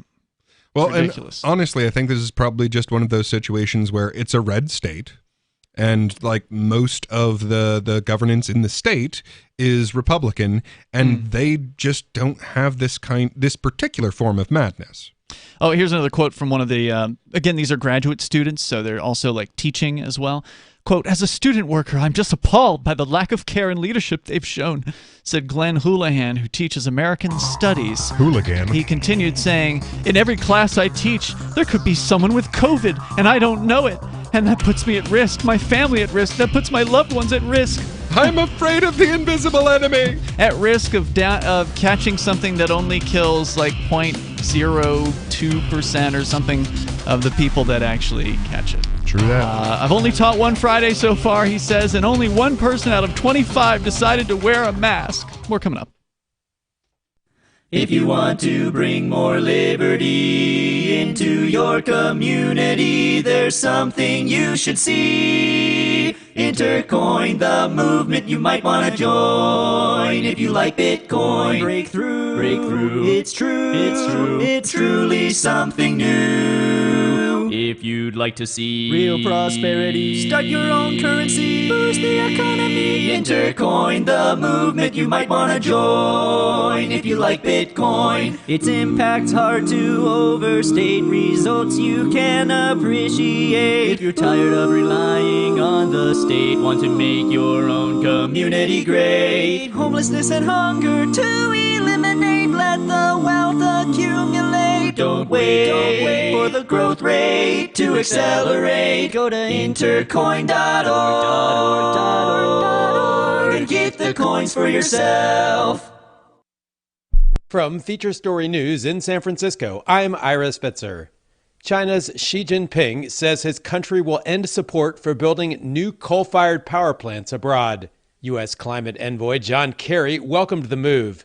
U.S. correspondent Rachel Silverman has more. The Chinese leader did not say when, but he did tell the United Nations General Assembly China will end the flow of cash to foreign coal projects. Currently, more than 70% of global coal-fired power plants rely on Chinese funding. Xi also said China will step up support to develop green and low-carbon energy. This comes on the heels of similar pledges by Japan and South Korea earlier this year, and it comes ahead of the global climate talks scheduled for this November in Scotland. U.S. President Joe Biden has told the international community that the U.S. will be a global leader but won't go it alone. It comes as Biden made his inaugural address to the United Nations General Assembly. Over the last 8 months, I prioritized rebuilding our alliances, revitalizing our partnerships, and recognizing they're essential and central to America's enduring security and prosperity. However, the Biden administration has recently experienced tension with several longtime U.S. allies over issues including the withdrawal from Afghanistan and the deal to sell U.S. submarines to Australia. It was a mixed day for the markets Tuesday as investors await the conclusion of the Federal Reserve's two-day policy meeting. And jitters over China's property market eased after sending global stocks tumbling on Monday. William Denzelo reports from New York. On Monday, the S&P 500 posted its worst day of trading since May, on concerns that Chinese property giant Evergrande could default on its debt. Those concerns eased somewhat Tuesday, but the US markets closed the day in mixed territory. The Dow fell 0.2%, the S&P dropped 0.1%, and the Nasdaq ticked up 0.2%. The European Commission says the U.S. should recognize people who've received the AstraZeneca coronavirus vaccine when it lifts travel restrictions. From November onwards, the U.S. will allow foreign travelers back in, assuming they're fully vaccinated and test negative before flying. Brussels correspondent Giles Gibson has more. While the US is lifting travel restrictions for the UK, Europe and other countries, exactly which vaccines will be accepted by US authorities is still unclear. European Commission spokesman Eric Mammer says the AstraZeneca vaccine should be. From our point of view, obviously it would make sense for people who have been vaccinated with AstraZeneca to be able to travel. But clearly this is a decision for the United States. AstraZeneca's vaccine has been widely used in the UK and Europe, but has not been approved by US regulators. From Bureaus Worldwide, this is FSN. Yep, we still do email. Drop your email address in the entry box at freetalklive.com, and you'll be kept in the loop with Free Talk Live.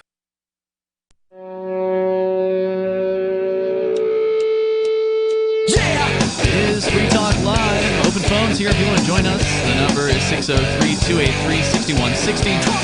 That's 603-283-6160. It's nice to see that not all college campuses are completely insane. Apparently, the University of Iowa is not mandating masks indoors, and some of their more leftist students are upset about it. They held it. And you said this was a teaching college, so this is a master's degree where these 50 people that we're talking about right now, they're going to go out into the world, and they're going to get a hold of your kids. And this is the type of nonsense that they're going to be distributing. They're going to be having you saluting a flag on a wall that's not the American flag. If that wasn't worse enough, now you got another 3 or 4 flags to salute to. All kinds of nonsense propaganda that they believe in, like the Marxist in California who admitted to it. I think that was Project Veritas as well, wasn't it? He's like, I'm a I am indoctrinating. He said it straight up. I'm indoctrinating your kids. Yeah, well, if you don't trust the government, stop giving them your children every day. Like, seriously, figure something out. Find a way. It's daycare. Move into a smaller place or get a different job or something. There is a way where you don't... They will be better off living in a cardboard box with their parents than in a mansion and being indoctrinated into a death cult. Your kids would be better off just playing in the dirt all day. You know, I mean, I know you can't get away with that nonsense anymore because, you have protective services coming after you, but but let's be honest, the schooling in this country, it is truly just daycare. Yeah, well, so that both parents could go to work and make that money to pay the rent and to pay the taxes. What are you going to do? You can't take the kids with you in some instances. Well, I wish it was just daycare. Like, daycare will that's what I mean. Just playing in the dirt. Daycare isn't going to brainwash them into a death cult. Well, I don't know, man. These days, remember with the video we played over the weekend? You didn't see this one, Conan, I bet, because you've been busy canning vegetables and stuff. and kayaking. Crazy video. It brought tears to Peakless Mountaineer's eyes. It was one of the hardest videos I've watched in the last couple of years. Is this the zombie shuffle? Kids walking down? No, much worse.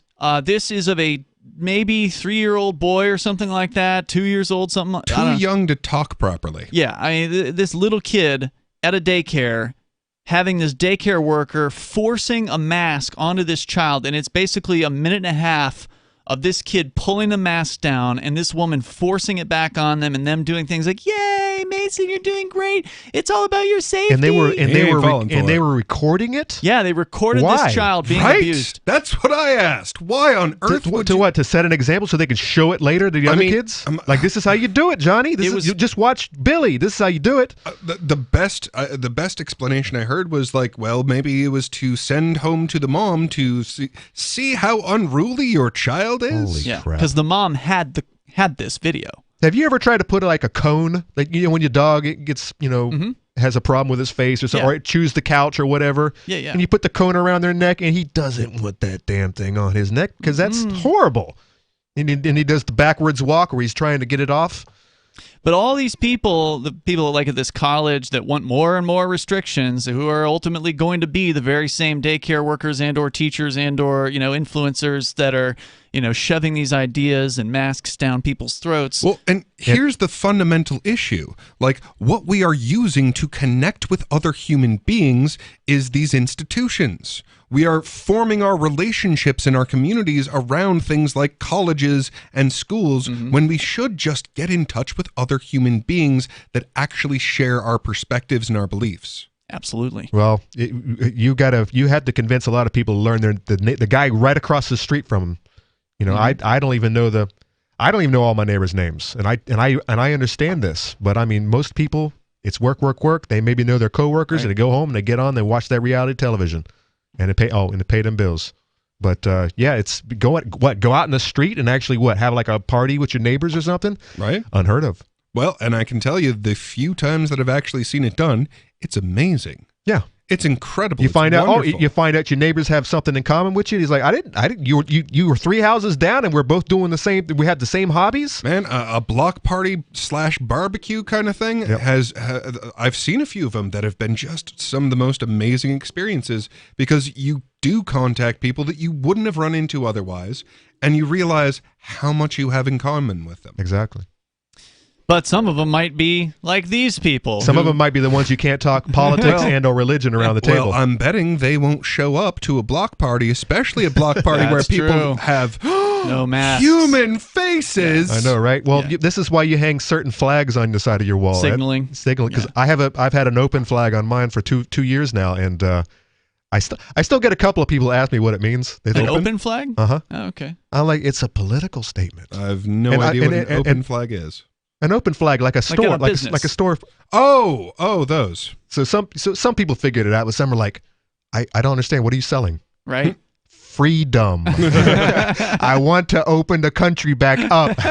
Are we locked down? Yes, we're locked down. And it's not as bad as some. The nice thing about the masks is it's the best signal out there. Right? Because you know that the person who's wearing it is either totally indoctrinated and a true believer in the whole COVID and lockdown stuff, or they're just too cowardly to do anything differently. Right. And so there's a house that's not far from this particular house that also, this house has a peace flag on it. This other house that I'm referring to, the house we're in right now, has a peace flag on it. The other house also has a peace flag on it. But those people walk around with masks on, and in their own home. Yeah, I'm a big fan of the Gadsden myself. I've seen it. I deliver packages to these people. It's been a year and a half now, and I'm still shocked when I answer the door. All right, I'm sorry. When I get to the door, the customer answers the door, and they're inside their own friggin' house with a mask on, and I can see someone on the couch watching TV with a mask on. I'm like, God. I'm like, what? What kind of psychosis is this? I don't understand that. You're with your family, man. That's your wife. That's your husband. That's your kids. You're out in the middle of the woods. What the hell is this? Just because we exchange sexual fluids on a regular basis doesn't mean I can have them spittling around me. I suspect they're not doing that either. They might not. Well, they got kids, so they did it one time, but now you might get better effect if you. So the open flag has a Dutch flag behind it.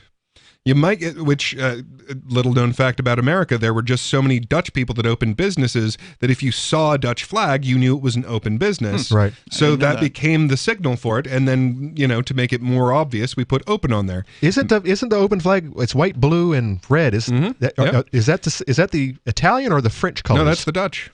Really? That particular one is the Dutch. Now, you might get a better response if you did that behind the Denmark flag, because they are the most recent ones to go, nope. All open. We're out. Yeah. We're done. Good. We're done. It's good to hear. 2 down, 200 to go. The students, by the way, at the University of Iowa have a list of demands that they have given to the university administration. Terrorism. That's terrorism. Among this list, I'm not going to read the whole list of 10 different demands. They want to pause all non-essential in-person events, which means no fun. No fun allowed on campus. You can't get together. And create, quote, hybrid options for all essential events, mandate masks inside campus buildings, require vaccinations of students, faculty, and staff, and or mandate weekly testing of those who are not vaccinated and do not have a medical or religious reason for this. And colleges, this is what you get for failing. Your job was to tell people why culture was good. Your job was to point out, hey, here are all these arts and beauties and humanities and wonderful things that we do, and we just do them because they're cool. And you failed. And since you failed, they don't know why we have concerts. They don't know why we have art. And they don't consider these to be essential parts of humanity. The number, if you want to join us here, 603-283-6160. That's the story there about the die-in, the ridiculous, pathetic, these kids. I mean, they just, if you don't like it at the college, there's plenty of more restrictive colleges you could go to. Take your money somewhere else. Why keep paying the college that is restricting you, or not restricting you in this case, in the ways that you want to be restricted? They need to conform to me. Yeah, that's what it is. Temper tantrum, basically. I wanna. 603-283-6160. You can take control of the airways here. Coming up, China banning more video games. We'll tell you about it. And girly men. We'll tell you about it on the way. Join liberty-minded voluntarists, anarchists, and libertarians from June 27th through July 3rd for the 6th annual Fork Fest at Rogers Campground in the beautiful White Mountains of New Hampshire. Fork Fest is a fork of the Porcupine Freedom Festival, which sold out for the first time in 2021. Fork Fest takes place the week after Pork Fest, but Fork Fest is decentralized, which means that there's no ticket cost and no one is in charge. All you have to do to join the fun is reserve your camping site, RV site, or motel room with Rogers Campground for June 27th through July 3rd. There's no better place to celebrate Independence Day than around other freedom-loving activists in the Shire. You can find out more at the unofficial website, forkfest.party.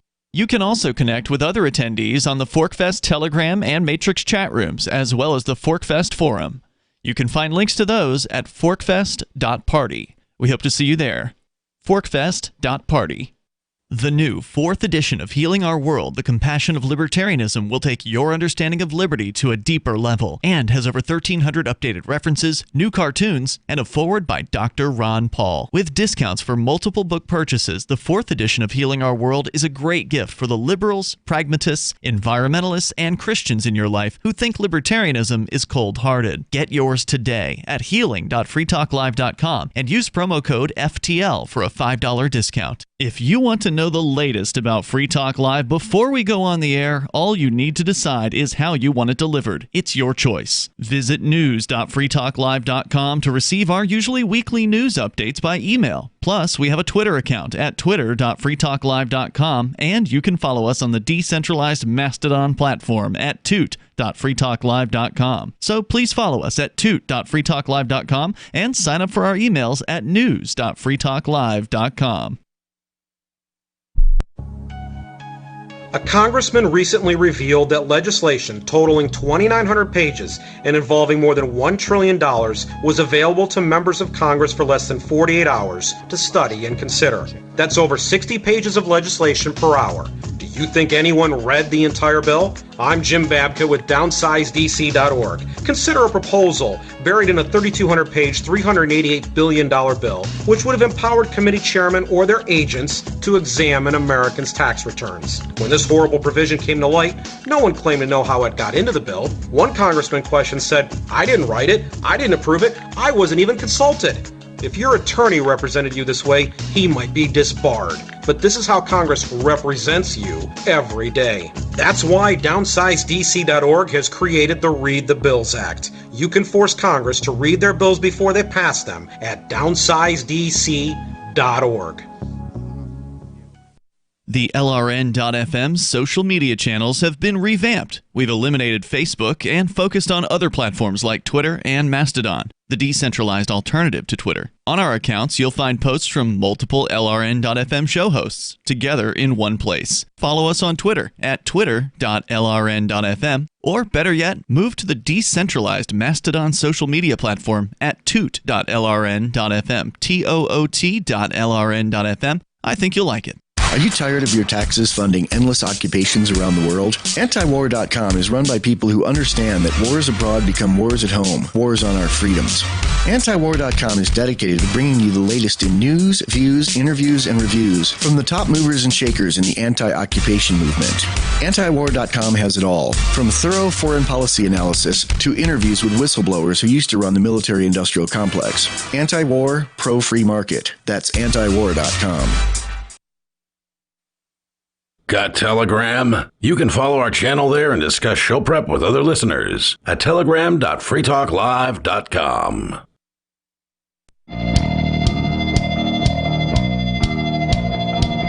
This is Free Talk Live. You can bring up what you want. Number 603-283-6160. Free Talk Live brought to you by Intercoin, which we told you about last year, and we're telling you about again because things have changed a little bit over there at Intercoin. You can now get the Intercoin investor token without being an institutional investor or whatever they call it. You don't have to have like $1 million anymore to buy Intercoin, which is nice.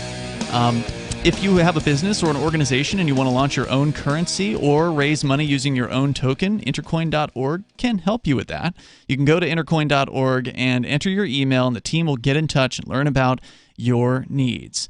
And while you're there, if you want to, you can get some of the Intercoin investor tokens yourself over at intercoin.org. Before we go to the Chinese story, the latest on their crackdown on both video games and effeminate men, and Conan, you've got a story about that on the way. I just have one more from my show prep that's been sitting there for weeks. Since we're talking about colleges, we just talked about Iowa University and people having a die-in on campus because they want more restrictions. They want mask mandates. They want vaccination mandates. And I was like, hey, just go to a school that has that stuff. If it's that important to you, if you really are so worried that you're going to die every time you go to class and it's causing you anxiety, then sign up for one of these New England colleges like Quinnipiac University. According to reclaimthenet.org, it is a private institution, apparently, in Hamden, Connecticut, and it will be punishing students with fines and loss of internet for not complying with the school's vaccination rules. Universities across the nation have been adopting vaccination mandates and punishing students, as Quinnipiac University, according to their newspaper, unvaccinated students will be punished with a weekly fine of $100 to start. The fee will then increase by $25 every week until it hits a maximum of $200 per week. So you're talking about $800 per month at least for these students that choose not to be vaccinated. For the entire semester, total fines could add up to $2,275. Unvaccinated students will also risk the loss of Wi-Fi internet access. There's where you get you. Yeah. You seem to have entirely too much access to information, which has caused you to not get a vaccine. So we will take your money and we will take your internet. Right. No more information for you until you do this stupid thing. No more web for you. And back to the line. Yeah. Now, I don't know if that means that they can still use like the guest internet, or if they're going to shut that down entirely. Because I know, like, back when I would go, we used to go on a regular basis here to the college campus. Right. And, like, they had like a buffet there, that they had a breakfast buffet, and we'd go there regularly and, once a week. But we haven't gone since COVID because they got crazy with, various different mandates or whatever. So we just figured, screw it. We're not going there. But they always had like a guest Wi-Fi that anybody could get on. Right. So I'm not sure how they're going to ban the students from using I would be guest more Wi-Fi. concerned with $200 a week. Yeah. And who's going to be paying that? But the students are concerned with the internet access because, they love to be online, constantly on their phones and such. Even after getting vaccinated, students still have to submit to weekly tests until 2 weeks after their second dose. Additionally, vaccination does not guarantee more freedom. The school imposed a mandatory indoor mask mandate regardless of vaccination status. So once again, we've pointed this out time and time again. Just because people are getting the jab doesn't mean that the mask requirements are going to go away. Nope. They're coming back. And then it goes down another list of various different universities that are doing similar things. So just another update for you. Just get the jab and then you won't have to wear a mask. Well, for now. Except that you do in these places. And, we're going to see more of these mandates coming back this winter. It's not over.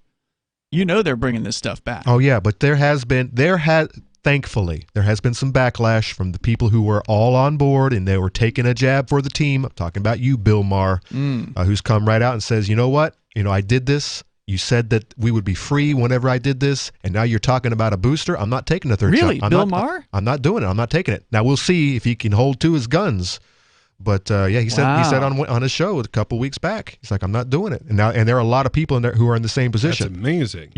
I opened the story this evening with Nicki Minaj. She's got a lot of followers. She does. You love her or hate her. She's a degenerate for sure. She's got a lot of followers, and she came right out and says, nah.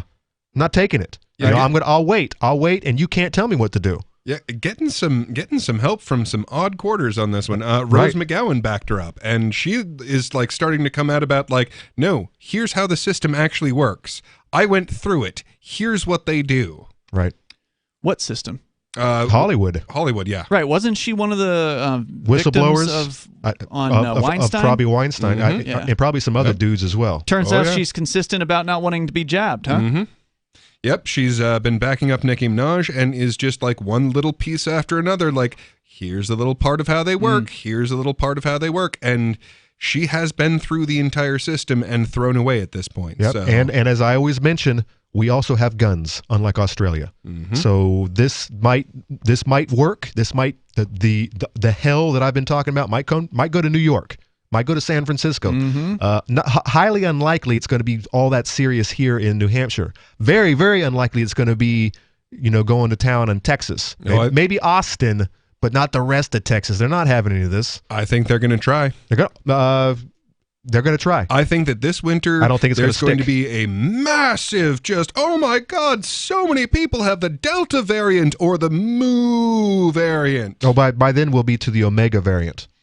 Omega Man. Yeah, whichever one. And it's just a massive it's an uptick. Yeah. Well, it's going to happen because guess what? That's when flu season happens. Flu doesn't exist.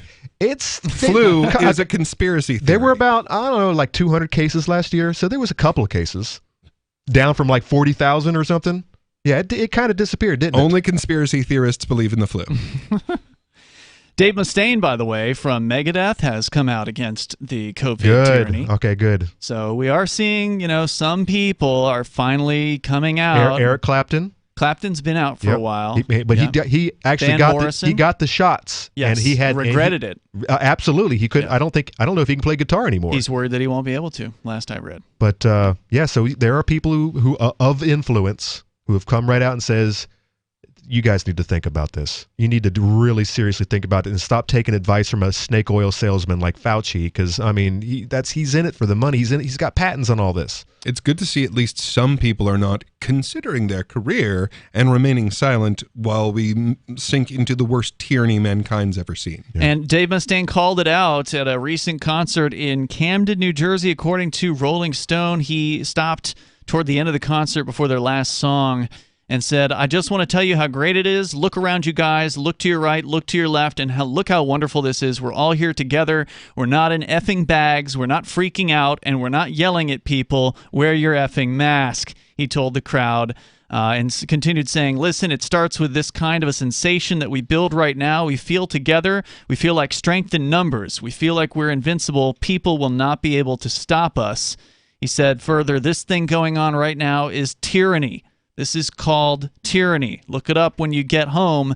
And tyranny isn't only in government. It's in the schools and it's in the medical business. So you guys look it up. We have the power, especially us metal fans. We have the power to change Absolutely. things. You step off that plank and the one guy who's out there and hanging off the side of the cliff. Somebody's got to go first. He's got to go. But you got to be the first one to do. By the way, Jim Brewer. Brewer. That's right. Goat Man. He's canceling venues. Exactly. He said, I'm not playing your venue if you're going to require a vaccination. Who else have you heard is canceling? Well, before we get on to that, he said it's not only in government, it's in the schools. Excuse me? Same thing. Yeah, what would make you say that sentence? What is it in people's minds that they think the school is not the government? I don't know, but that is part of their propaganda. I mean, to try to confuse people. They think schools are so essential, and we have to have these government schools. And yeah, I don't know if Mustaine's a libertarian. I suspect he's not, but he is a conspiracy theorist. Apparently, he's been on the Alex Jones show and so on. So. Well, I mean, it seems to me that if he's going to say something like that, then it is something that a lot of people think that way. Mm-hmm. Sure. I don't think he's the only one that thinks that way. Yeah, they're not thinking too hard at all. Ain't that the truth? But yes, the best thing you can do, as we pointed out here, is get your kids out of these government schools, get them out of the government colleges. I mean, colleges, we've been talking about for years on this show that college is overrated. So, I mean, absolutely. It's long before COVID that we've been saying there's no reason to send your kids to these things unless... I think there are three good things to send your post-high school student to do. Mm-hmm. Number one, trade schools. Number two, actually get good at a thing that they can show that they're good at, because there's information throughout the internet, and frankly, all of the important jobs that will still exist in 5 years are creative work. So, find a new thing. And C, if you're going to send them to these institutions, it better be for something they actually need the piece of paper for. Right, like being a doctor. Mm-hmm. Doctor, dentist, architect, things like that. 603-283-6160. Hour 3's coming up. You can join us. The Chinese video game Soy Boy Crackdown coming up. Breaking weather news. Belize is sunny and around 82 degrees every day this week. What's the forecast for your life? If current politics and economic prospects are cramping your freedom, escape to the tropics. ECI Development has affordable second homes for you to own or rent in Belize and other tropical countries. Places with stable governments and growing economies. Secure your freedom now. To find out more, send an email to ftl@ecidevelopment.com. When Monster Hunter International discovers one of Isaac Newton's wardstones being auctioned off, they decide to steal it and use it to destroy the Chaos God once and for all. But a mysterious thief upends their plan, and it soon becomes a race against time as something much older and infinitely more evil awakens in the jungles of South America. Monster Hunter Bloodlines by New York Times bestselling author Larry Correia and Baen Books. Visit monsterhunternation.com for more.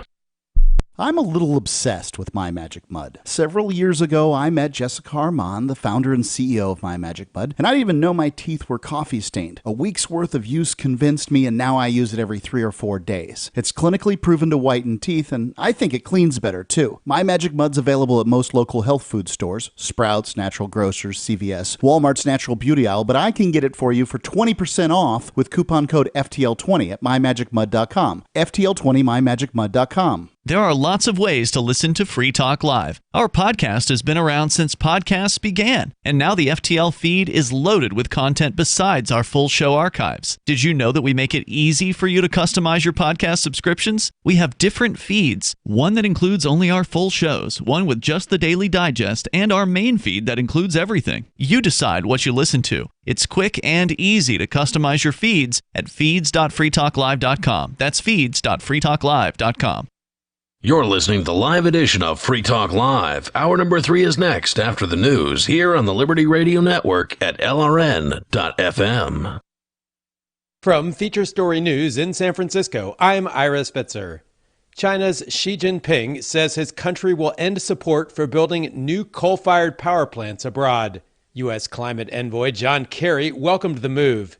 U.S. correspondent Rachel Silverman has more. The Chinese leader did not say when, but he did tell the United Nations General Assembly China will end the flow of cash to foreign coal projects. Currently, more than 70% of global coal-fired power plants rely on Chinese funding. Xi also said China will step up support to develop green and low-carbon energy. This comes on the heels of similar pledges by Japan and South Korea earlier this year, and it comes ahead of the global climate talks scheduled for this November in Scotland. U.S. President Joe Biden has told the international community that the U.S. will be a global leader but won't go it alone.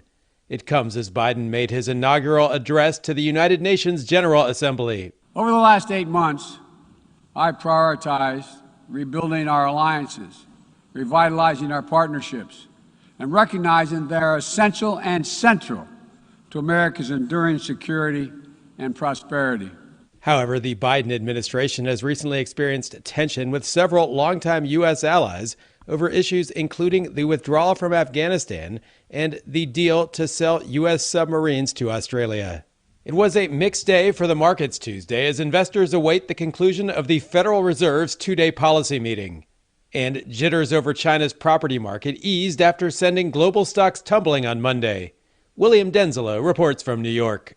On Monday, the S&P 500 posted its worst day of trading since May, on concerns that Chinese property giant Evergrande could default on its debt. Those concerns eased somewhat Tuesday, but the US markets closed the day in mixed territory. The Dow fell 0.2%, the S&P dropped 0.1%, and the Nasdaq ticked up 0.2%. The European Commission says the U.S. should recognize people who've received the AstraZeneca coronavirus vaccine when it lifts travel restrictions. From November onwards, the U.S. will allow foreign travelers back in, assuming they're fully vaccinated and test negative before flying. Brussels correspondent Giles Gibson has more. While the US is lifting travel restrictions for the UK, Europe and other countries, exactly which vaccines will be accepted by US authorities is still unclear. European Commission spokesman Eric Mammer says the AstraZeneca vaccine should be. From our point of view, obviously, it would make sense for people who have been vaccinated with AstraZeneca to be able to travel. But clearly, this is a decision for the United States. AstraZeneca's vaccine has been widely used in the UK and Europe, but has not been approved by US regulators. From Bureaus Worldwide, this is FSN. With FSN Spotlight, I'm Simon Marks, looking today at the complexities facing US President Joe Biden this week as he joins other world leaders in New York for the UN General Assembly. He wants to convey that he's in a commanding position, preparing to assure the global community that America is back, honouring international alliances. But many world leaders have doubts about that, accentuated by the botched US military withdrawal from Afghanistan and the need now to map an urgent humanitarian mission there.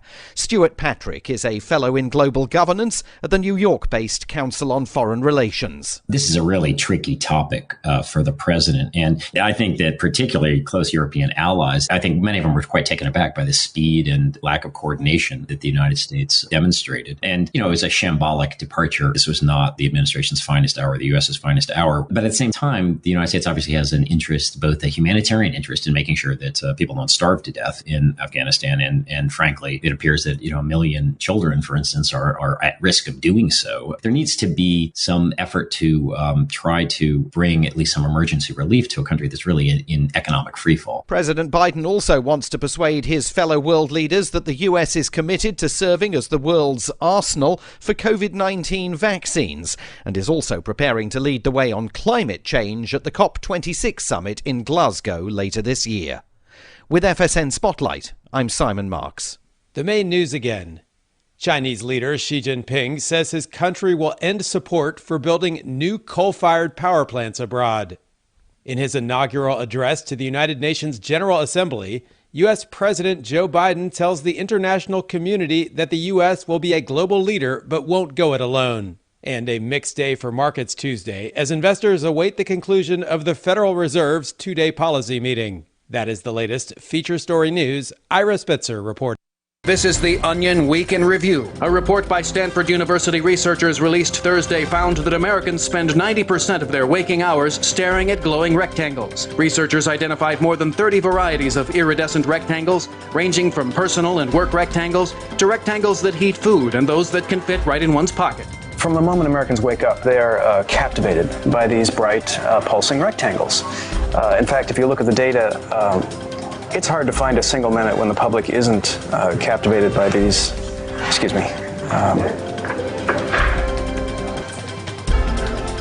I'm sorry, where were we? In local news, a run-over squirrel is remembered as frantic and indecisive. And in other news, a trail of rose petals leads a wife to a sink full of dishes. Prince Fielder reports to spring training exactly the right amount overweight, and a local yard sale reeks of divorce. If you don't hear the sound of my voice the same time next week, alert my family and then visit theonion.com/newsbeat.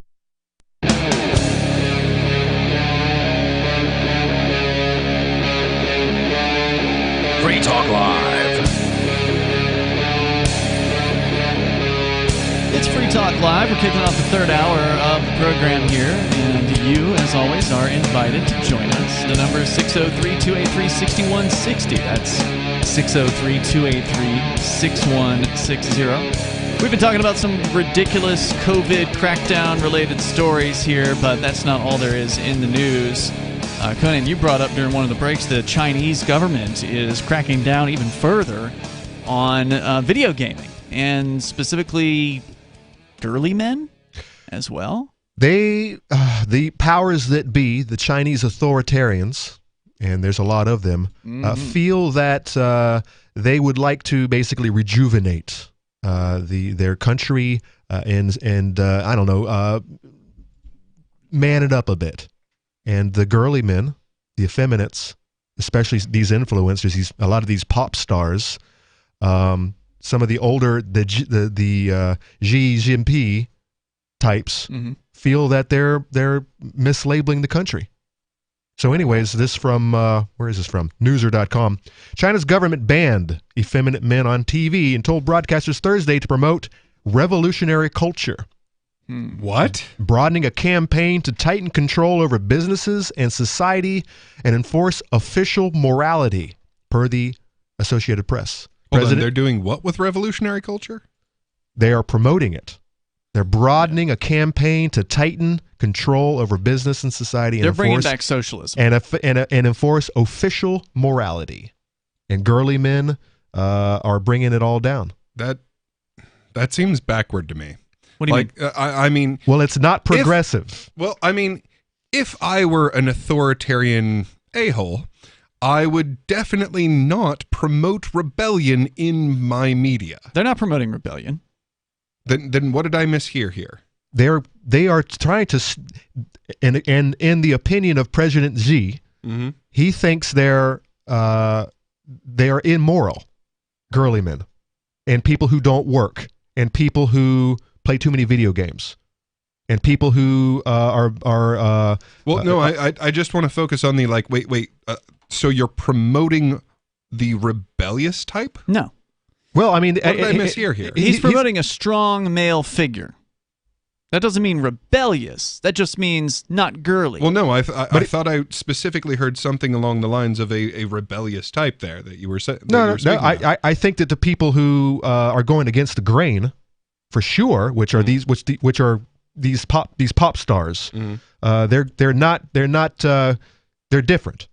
So yes, they are rebellious in a way, but I don't think they're in the majority. Well, and I mean, obviously, it does go without saying, but we live in the upside down world, so I'm going to go ahead and say it anyway.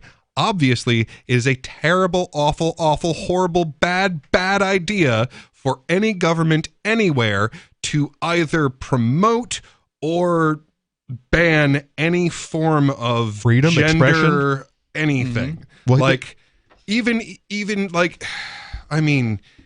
if you're right, let's say hypothetically that you're right about no, China needs more manly men. Oh my God, the government's not the ones that can decide what a manly man is. Just let people do people. Yeah, but this is China. They've been doing this for a long time, and this is the reason why they haven't been doing it for a long time. They got off track. They most definitely got off track there for a while, and they want to get back on track. They're becoming more westernized, more open, more marketized, and that's changing now. And on the reverse, you got the Build Back Better types out there who want to be more like China. They've been they've been watching them for years. It's like, what do you look at these guys? They got the tracking systems. They're monitoring their citizens. They got them under control. They got them on a short leash. We want to do that. Well, so I'm sorry, you can't. So if you actually want to, because it'll blow back. It'll blow back. If you want to see males and females, biologically speaking, of the species differentiate according to their societal gender roles, the only effective way to do that long term is to actually free them up. Correct. The Nordic countries, for example, have a very, very high degree of gender freedom. They don't force you into any particular role because of your biological sex. As a result of that, they are seeing people choose on their own according to what is classically male and female roles for what is usually the male and female biology. Correct. And you have in our country things like the STEM program where they're trying to get girls to do science and math, and it's like they don't naturally want to do that. You are actually forcing this on girls who they don't want to do this at their core. Most people who produce a bunch of estrogen are interested in people. Yes, That's exactly. how we people have and kept faces. civilization together. Most people who produce a bunch of testosterone are interested in ideas and things, and that is how we have kept society moving forward. Correct, and you can't force this. If you try to, it's going to blow up in your face. The good news is, we were talking about the pendulum earlier, you're going to have one generation who's going to get all on board on this, and they're going to screw up their lives, and they're going to live just miserable lives. The next generation is going to learn from these people's mistakes and be like, yeah, you know what? I kind of like working in the kitchen. I kind of like to be that barefoot girl who's making sandwiches for my man. I'm into that, and I'm the guy who I like, going to work every day and providing for my family. That's not a bad thing. Why do you insist on demonizing this type of behavior? When you try to eradicate anything, you just encourage it. Exactly. Rebellion. When you try to eradicate drugs, guess what?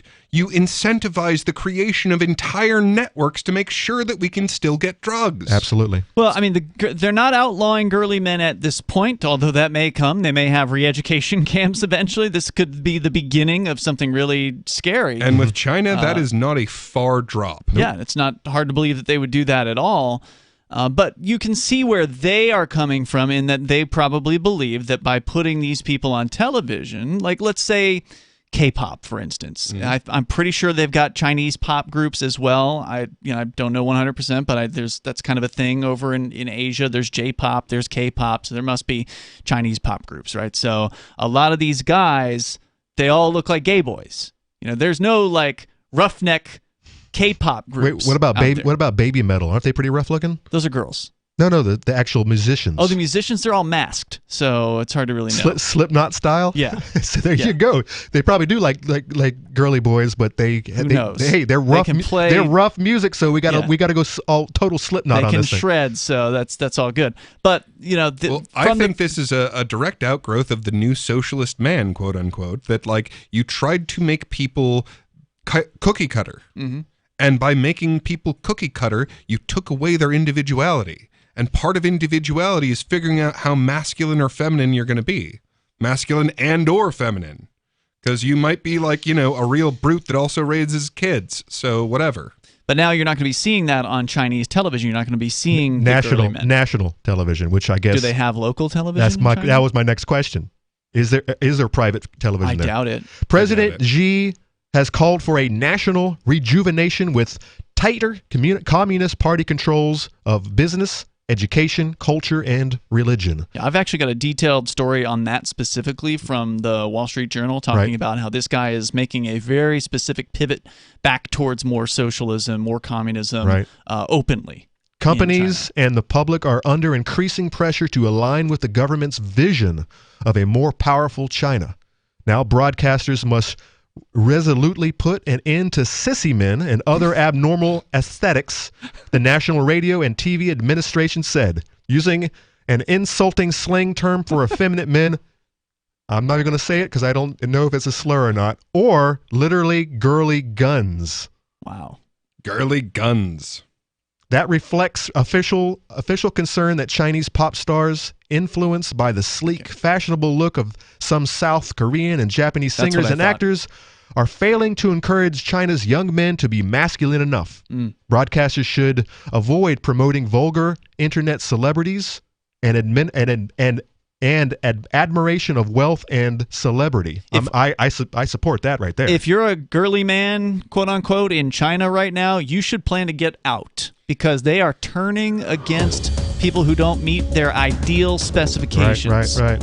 And if you don't meet their ideal specifications, they're either going to try to force you to meet those specifications or you're going to be having a really bad time. That's just my prediction. There's more on this coming up here. Plus, they're banning all new video games. It wasn't enough. It wasn't enough to restrict the times at which children can play video games. They're just going to go ahead and straight up ban anything new. We'll tell you more about that coming up in the latest from China. It's Free Talk Live. Are you tired of governments murdering people around the world? Stop using their money. There is an alternative. Bitcoin is a stateless, free market, non-political currency. Bitcoin cannot be inflated or controlled by any government. By using their money, you are helping the state. Stop doing it. You have an incredible alternative available now. Learn it, use it, spread it. Get started with Bitcoin at bitcoin.com. That's bitcoin.com. Do you feel like your nation, state, or community no longer holds your values? Have you dreamt of a place where people agree that liberty is important and are free to pursue their projects so long as they respect the property of others? There are many people just like you that are discovering freeprivatecities.com. Their social media links are at the upper right of the page at freeprivatecities.com. All skill levels will be needed when the first of the Free Private Cities opens. It's sooner than you think. Stop arguing and build. freeprivatecities.com. Breaking weather news. Belize is sunny and around 82 degrees every day this week. What's the forecast for your life? If current politics and economic prospects are cramping your freedom, escape to the tropics. ECI Development has affordable second homes for you to own or rent in Belize and other tropical countries. Places with stable governments and growing economies. Secure your freedom now. To find out more, send an email to ftl@ecidevelopment.com. After a devastating war, the alien visitors were driven back, and their willing human collaborators were left behind to face the music. When Emma Jean Anderson's ex-lover springs her from prison, Nathan Foster and his 14-year-old nephew Ben are tasked with bringing the pair to justice. An easy enough job until they discover something is inside Emma Jean, and the fate of the planet hangs in the balance. The Family Business by Mike Coopery from BaneBooks.com. Why did you move to the Shire? I moved here to the Shire because there's other people around who take liberty just as seriously as I do. I moved to the Shire because I saw videos of people challenging authority and thought that I could get support myself. It called to me, like, do this, right now. I wanted to be around people like me who got it, and once I got here, I knew there was nowhere else that I wanted to be. I've always wanted to change the world, so I moved to the Shire to join people who were actually working towards doing the same thing. The people here are awesome, loving, and positive. It was for the adventure and for the feeling of something important is happening here, and I just wanted to come to sort of be part of that. Visit ShireSociety.com to read and sign the Shire Society Declaration and learn the reasons why, if you love liberty, you should immigrate to the Shire. Plus, connect with others via the forum at ShireSociety.com. That's ShireSociety.com. What if you want to hear the latest episode of Free Talk Live, but all you have is your phone, you forgot to download our archive, and you have no data connection? You can call our Listen line at 641-793-0191. That's a long-distance number, so you may incur charges. If not, listen as long as you want. 641-793-0191. The Free Talk Live Listen line, 641-793-0191. There are basically two types of advertising, direct response and branding. Radio's great for direct response with its low cost to listener ratio, but audio can't be beat for branding, which is a longer term endeavor. You want to be the first thing that someone thinks of when they think about your product or service. If you have a local business that you want kept top of mind in your community, call the station. If you need national reach, Free Talk Live's got around 200 radio stations, millions of monthly listening sessions, can suit all budgets, and if we don't think we're right for you, we'll tell you. Email me, mark@freetalklive.com. Do you appreciate what we do? Help us advertise, market, and promote for just $5 a month at amp.freetalklive.com.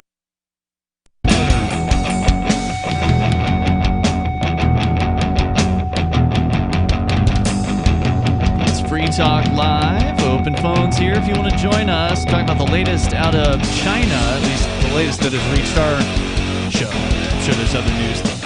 We don't pay close attention, but every now and then you hear something pretty interesting that's worthy of sharing. And we're going to continue with that with the recent crackdown beginning on girly men. Niang Pao. Niang Pao was the name that you weren't sure if you could say on the radio. I just wanted to be safe. Well, that's Girly Gun? Girly Gun. Girly Guns. Am I the only one that thinks of Lara Croft? The Tomb Raider? Yeah, Tomb Raider. Person? Yeah. But she didn't have girly guns. She had some shooters, I seem to remember. That's true. So, and speaking of video games, they're also banning all new video games in China because they're worried about them as electronic drugs. And this is all part of the Chinese president's campaign to basically make China more socialist, more communist, to go back to the Chairman Mao days. And he's, tired of all this marketizing and freedom to make things, because they don't have a whole lot of freedoms in a lot of ways over there. But there was at least some loosening over the last several decades in China as far as the manufacturing and running a business was concerned. You better believe it. That they've been watching Hollywood forever. Yeah. And they've learned from our poisonous ways, and now it's time for the older authoritarians there to take it back, make it more masculine, bring back the old communism. Yeah. Yes, there's nothing more masculine than kowtowing to government authority.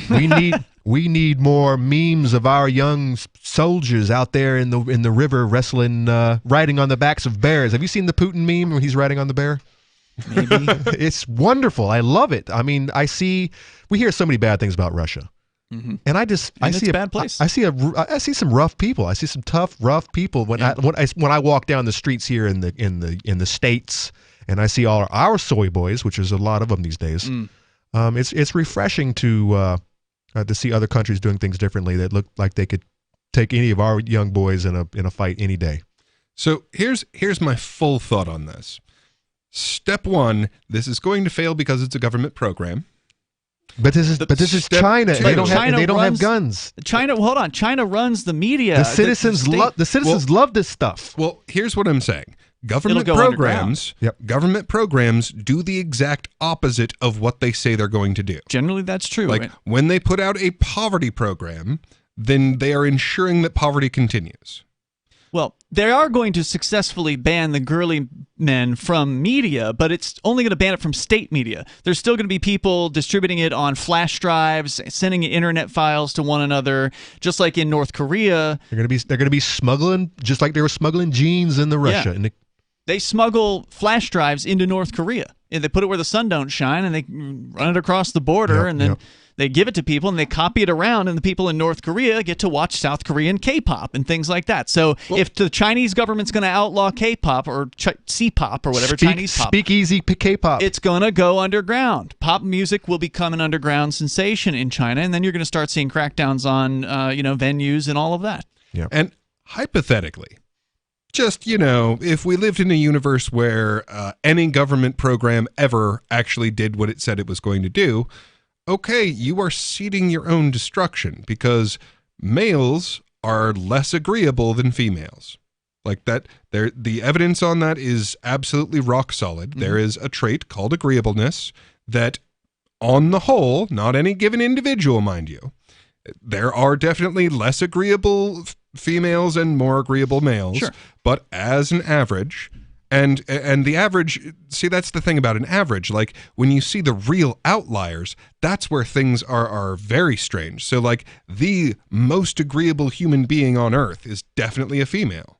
And the most disagreeable person on earth is definitely a male. Because that's how your bell curves work. So hypothetically, if they succeed in this, then you're probably going to seed the rebellion that destroys your own government. Well, that would be wonderful if that came out of this. If there was like a girly man rebellion that took down the Chinese communists. I don't think that's happening. But the people who listen to girly men pop might be the ones who rise up and take it all back. But here's the way I see it, especially when you consider old country with the new fresh empires that rise up. A lot of so you have your capital loss, man or human capital loss. You have an old country that's controlled by a dictatorship.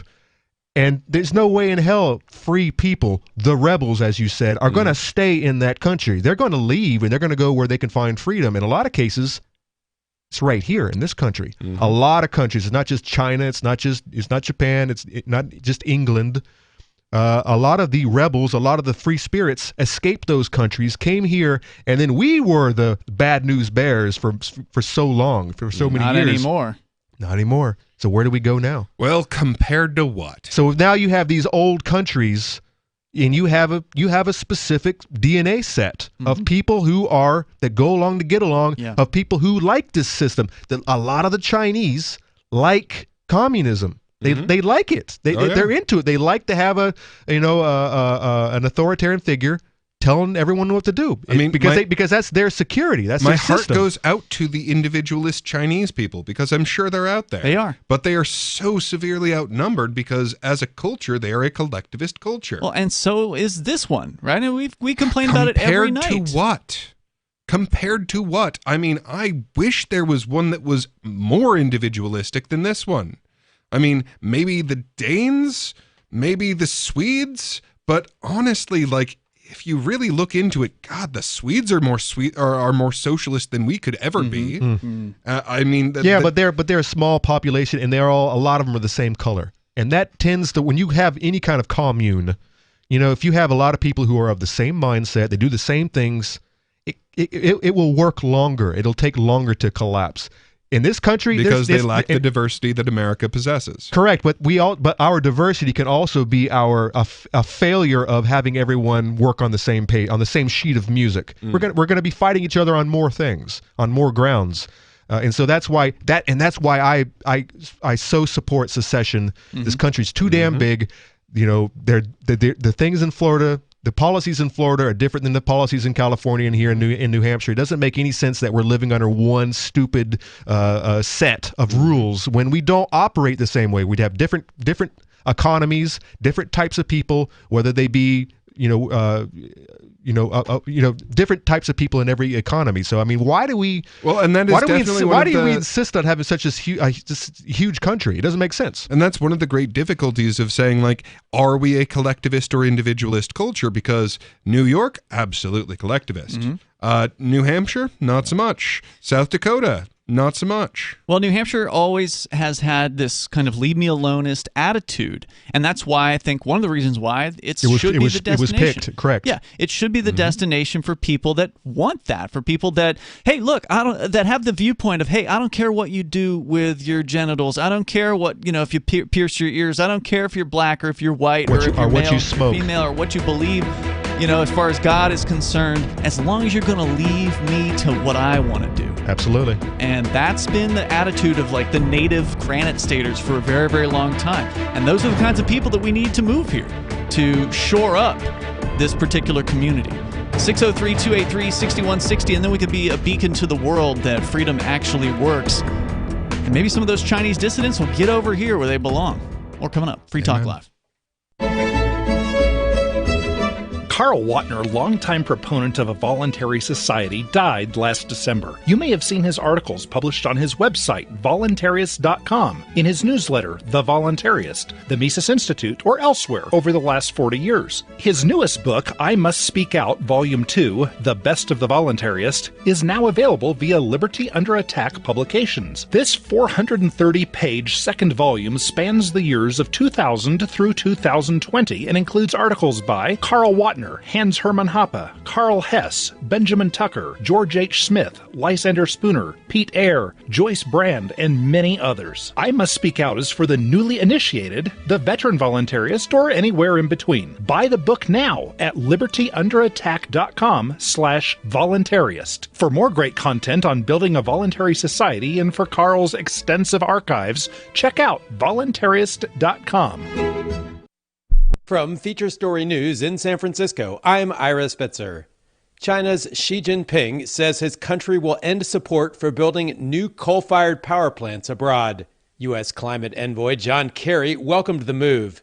U.S. correspondent Rachel Silverman has more. The Chinese leader did not say when, but he did tell the United Nations General Assembly China will end the flow of cash to foreign coal projects. Currently, more than 70% of global coal-fired power plants rely on Chinese funding. Xi also said China will step up support to develop green and low-carbon energy. This comes on the heels of similar pledges by Japan and South Korea earlier this year, and it comes ahead of the global climate talks scheduled for this November in Scotland. U.S. President Joe Biden has told the international community that the U.S. will be a global leader but won't go it alone.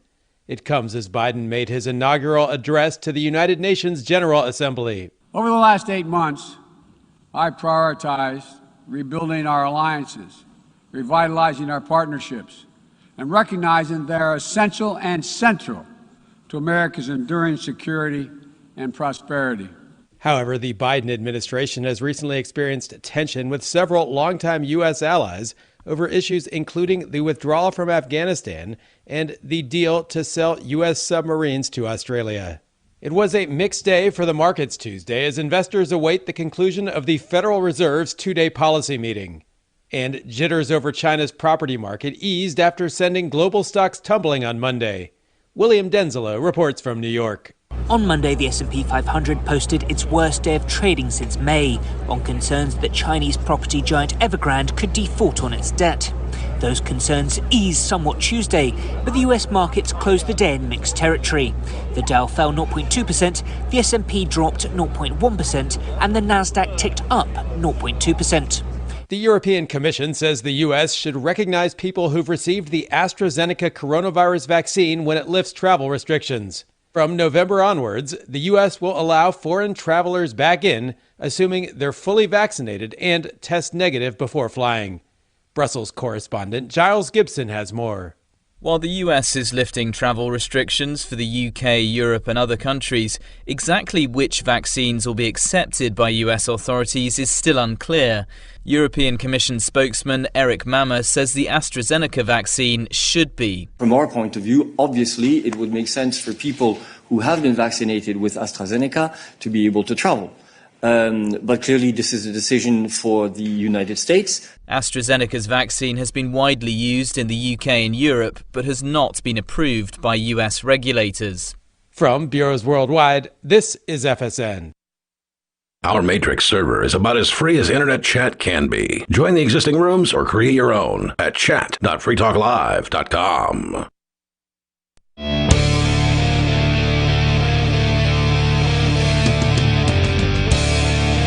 It's Free Talk Live.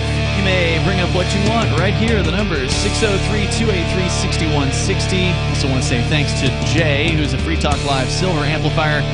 Jay contributes $5 a month to the AMP program. That's all we ask you for to help us advertise, market, and promote Free Talk Live. Get some cool perks, some bennies for doing that. Sign up over at amp.freetalklive.com, ampamp.freetalklive.com.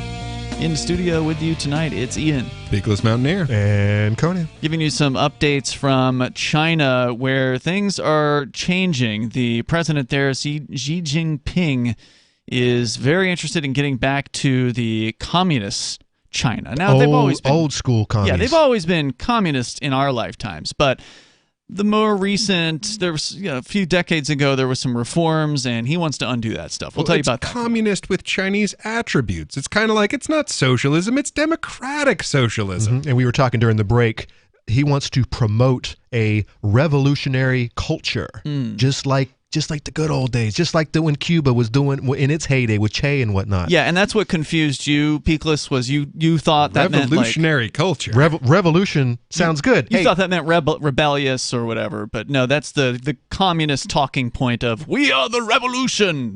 The commies say that. Well, that's just what they believe. Yeah, but I mean, okay, let's say hypothetically, I know this isn't likely, but let's say hypothetically that under exactly that idea, people actually take him up on this idea. Well, they're going to go, you have become too decadent, Western, and capitalist, and then overthrow him. Except you know what? I like that you bring that up because a lot of the Chinese that I know, they're more capitalist than we are. They're still communists, but I mean, as far as making money, as far as running their businesses, there is some pretty cutthroat. Well, that's what the Chinese government is trying to rein in, is the profits that these companies have been making. We can talk about that coming up. There's a detailed story from the Wall Street Journal. But before we get into it, I do want to mention dailystar.co.uk. No video games will be released for the foreseeable future in China. Oh, my God. After the government suspended the approval of all new online games indefinitely. Chinese authorities maintain a strong grip over the video game industry, with each new release having to go through a strict approval process to obtain a license. Now, video games won't reach gamers for months or even years. According to the South China Morning Post, the ban was reportedly revealed during a meeting between Chinese gaming companies Tencent and the authorities. Neither company has commented on the suspension, which has not yet been given an end date. So last couple weeks ago, we were talking about limiting online game time. For children. To like, 3 hours for a week or something ridiculous? Yes, 3 hours per week, 8 to 9 p.m., Friday, Saturday, Sunday. And now they're just coming right out and they're outlawing whole companies, all games from entering into the company? All new games. So apparently they're not going to, they can't take the old games out of circulation at this point because, well, they're out there, right? It's software. As long as you've got a disk somewhere or a flash drive, you can keep those games. They could certainly outlaw the use of them and then try to crack down on that, but they have a total crackdown on the industry. They have an approval process, and so nothing new is going to be approved. Well, you talked about the reasons that people might want to move here. So, for example, if you are a less than ideally masculine person, for example, well, I'll tell you what, this this is something that is going to light a lot of fires under a lot of bottoms for people to get out of that country, because gamers take that stuff seriously. That's true. And I mean, there are so many people that moved to America because wherever they were, they wouldn't get books or movies or whatever Or until it was a year later or 2 years later. And they're like, no, I've got to get to where I can get access to this stuff. Of course, it's easier said than done to escape from China. Yes, there's some water in the way. You also have to find, a place that's going to accept you. And I'm not going to say New Hampshire, but the United States isn't exactly welcoming to immigrants in general. So it's going to be a real challenge, and I suspect it's same thing's true of like Korea. Like if you escape from North Korea and you want to go to South Korea, I was reading a book about this called You have to go Dear all Leader. the way around through China and come down. And if you get caught, China will send you back to North Korea. Yep. So, it's no easy thing to necessarily even get from China to South Korea, I suspect even as a Chinese person as well, because, there's immigration restrictions all over this planet. True, and I'm not saying that anywhere close to half of the people that are now going to want to leave China will effectively do so. Yeah. But you are massively increasing the number of people that have a desire to do so. And I mean, specifically in the gamer community, like there's a lot of nerds in that community.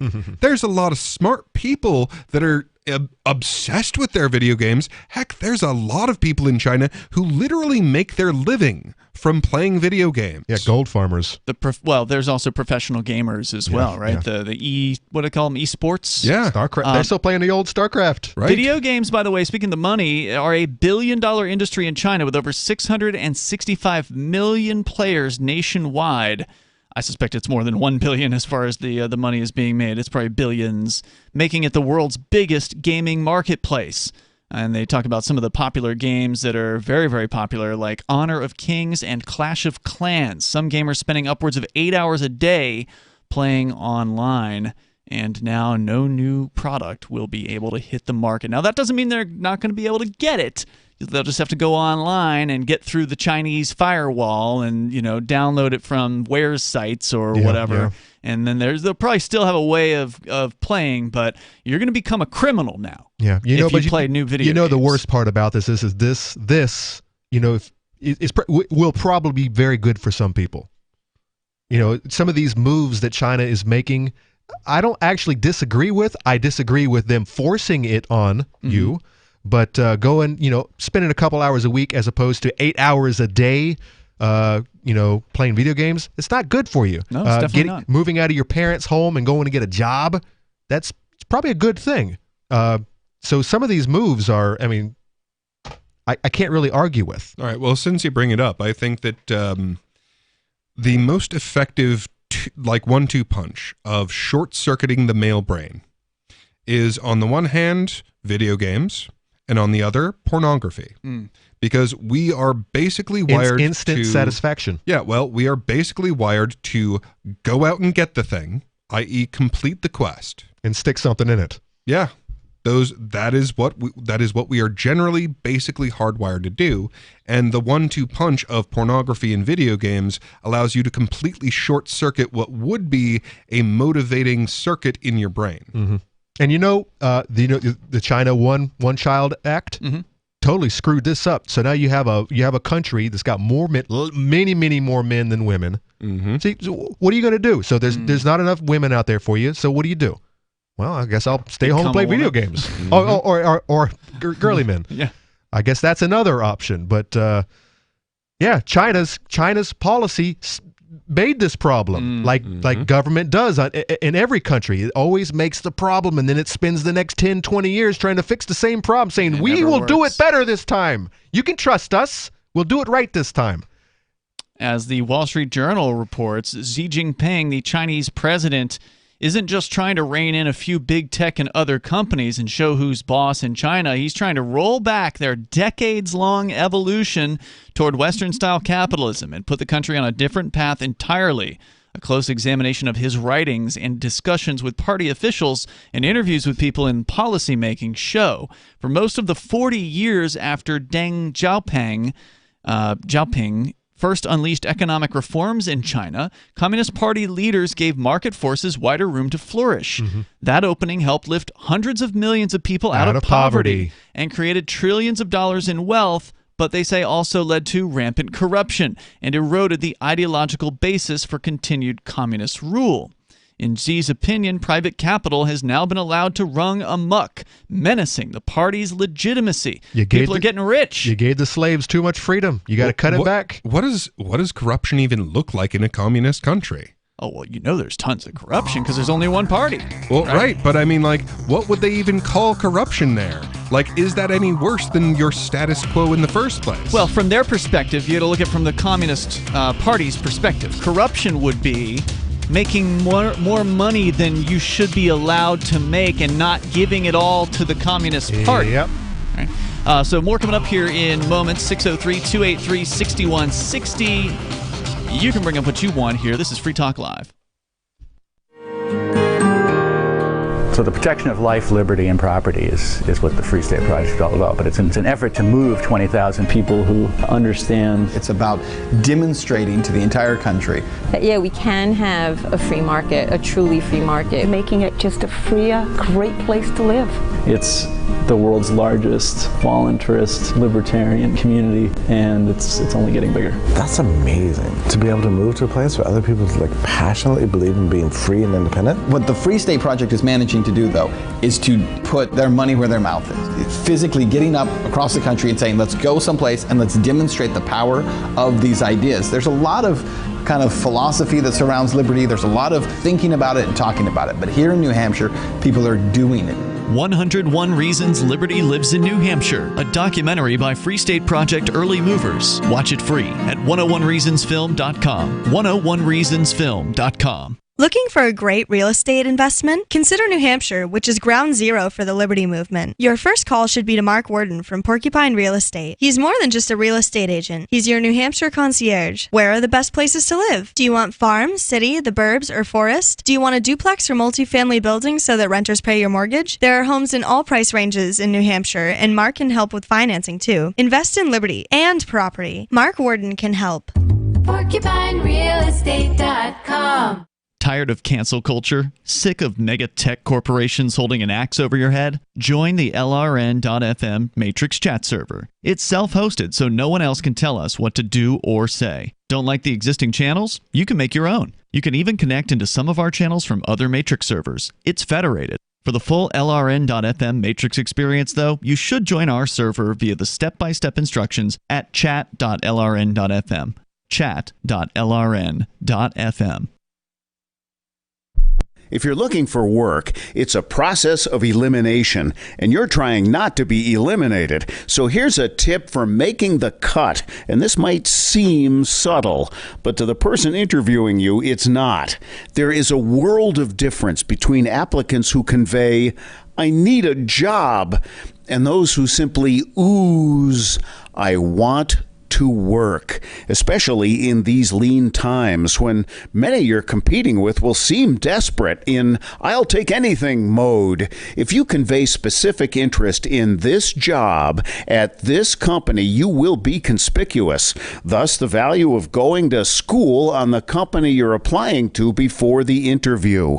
With money and attention so tight now, effective communication skills have never been more important. For more tips for job seekers and everyone else, hit survivalspeech.com. I'm Holland Cook. Some of you asked, and now we've delivered. LRN.FM's live Keene, New Hampshire studio shows are now streamed in HD on Twitch. Visit our channel at twitch.lrn.fm and give it a follow. If you have Amazon Prime, you get one free subscription on Twitch. If you use it on our channel, Twitch will give LRN.FM a monthly piece of your Prime subscription cost. So please watch, follow, share, and subscribe to twitch.lrn.fm. That's twitch.lrn.fm.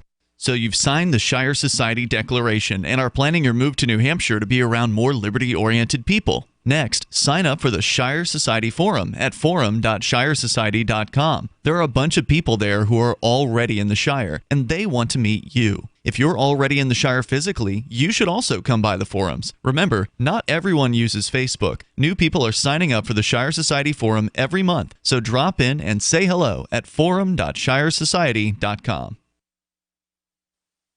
You can stick it to the man and big tech. Join our FTL social mastodon at social.freetalklive.com.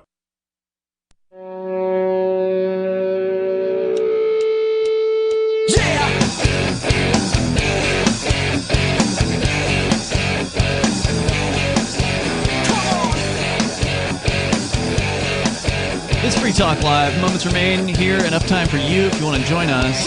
The number is 603-283-6160. Here tonight, it's Ian. Beakless Mountaineer. And Conan. 603-283-6160. We've been talking about China and some of their about faces that they're making here. All of a sudden... national rejuvenation. Yeah, banning quote-unquote girly men from national media, which, again, Chinese media is run by the Chinese government. As we understand it, I've never heard of a private Chinese channel being out there, so they're banning, basically male pop stars, essentially. Any man that's effeminate is going to be no longer allowed on the media. And I suspect that's going to result in even more crackdowns against that in the future. This is probably step one of what will be some sort of a radical plan to, re-educate, retrain, manlyize these men. And I will say, if there is such a thing as a not nationalized media, then it's the same way that we're not at war right now. It's one of those word tricks where no, I mean, the central government tells us everything that we do, but we're not nationalized. They never cross the central government. Right. Yeah. And so they're also banning all new video games. So it's no longer just restrictions on children from playing games. It's all new games will not be allowed to come out. And this is because they believe that gaming is bad for their communist society. According to Xi Jinping, the Wall Street Journal, that's the president over there, the Wall Street Journal has analyzed quite a bit of his writings and discussions with party officials, and he is making a serious turn against the marketplace in China, which one of his predecessors, Deng Xiaoping, 40 years ago, did unleash some economic reforms in China, which gave market forces wider room to flourish. And as of now, the current president is trying to get China back to the vision of Mao Zedong, who saw capitalism as a transitory phase on the road to socialism. Mr. Xi isn't planning to eradicate market forces, according to the journal, but he appears to be wanting a state in which the party, the Communist Party, does more to steer flows of money, sets tighter parameters for entrepreneurs and investors and their ability to make profits, and exercises even more control over the economy than they do now. Oh, that'll help. It'll certainly help the Chinese Communist Party, but it certainly won't help the people. No, it absolutely will not help the Chinese Communist Party. They collect taxes. If you squelch every form of innovation and entrepreneurial spirit, you will collect less taxes. Yeah, that's true. That is true. This isn't even good for you.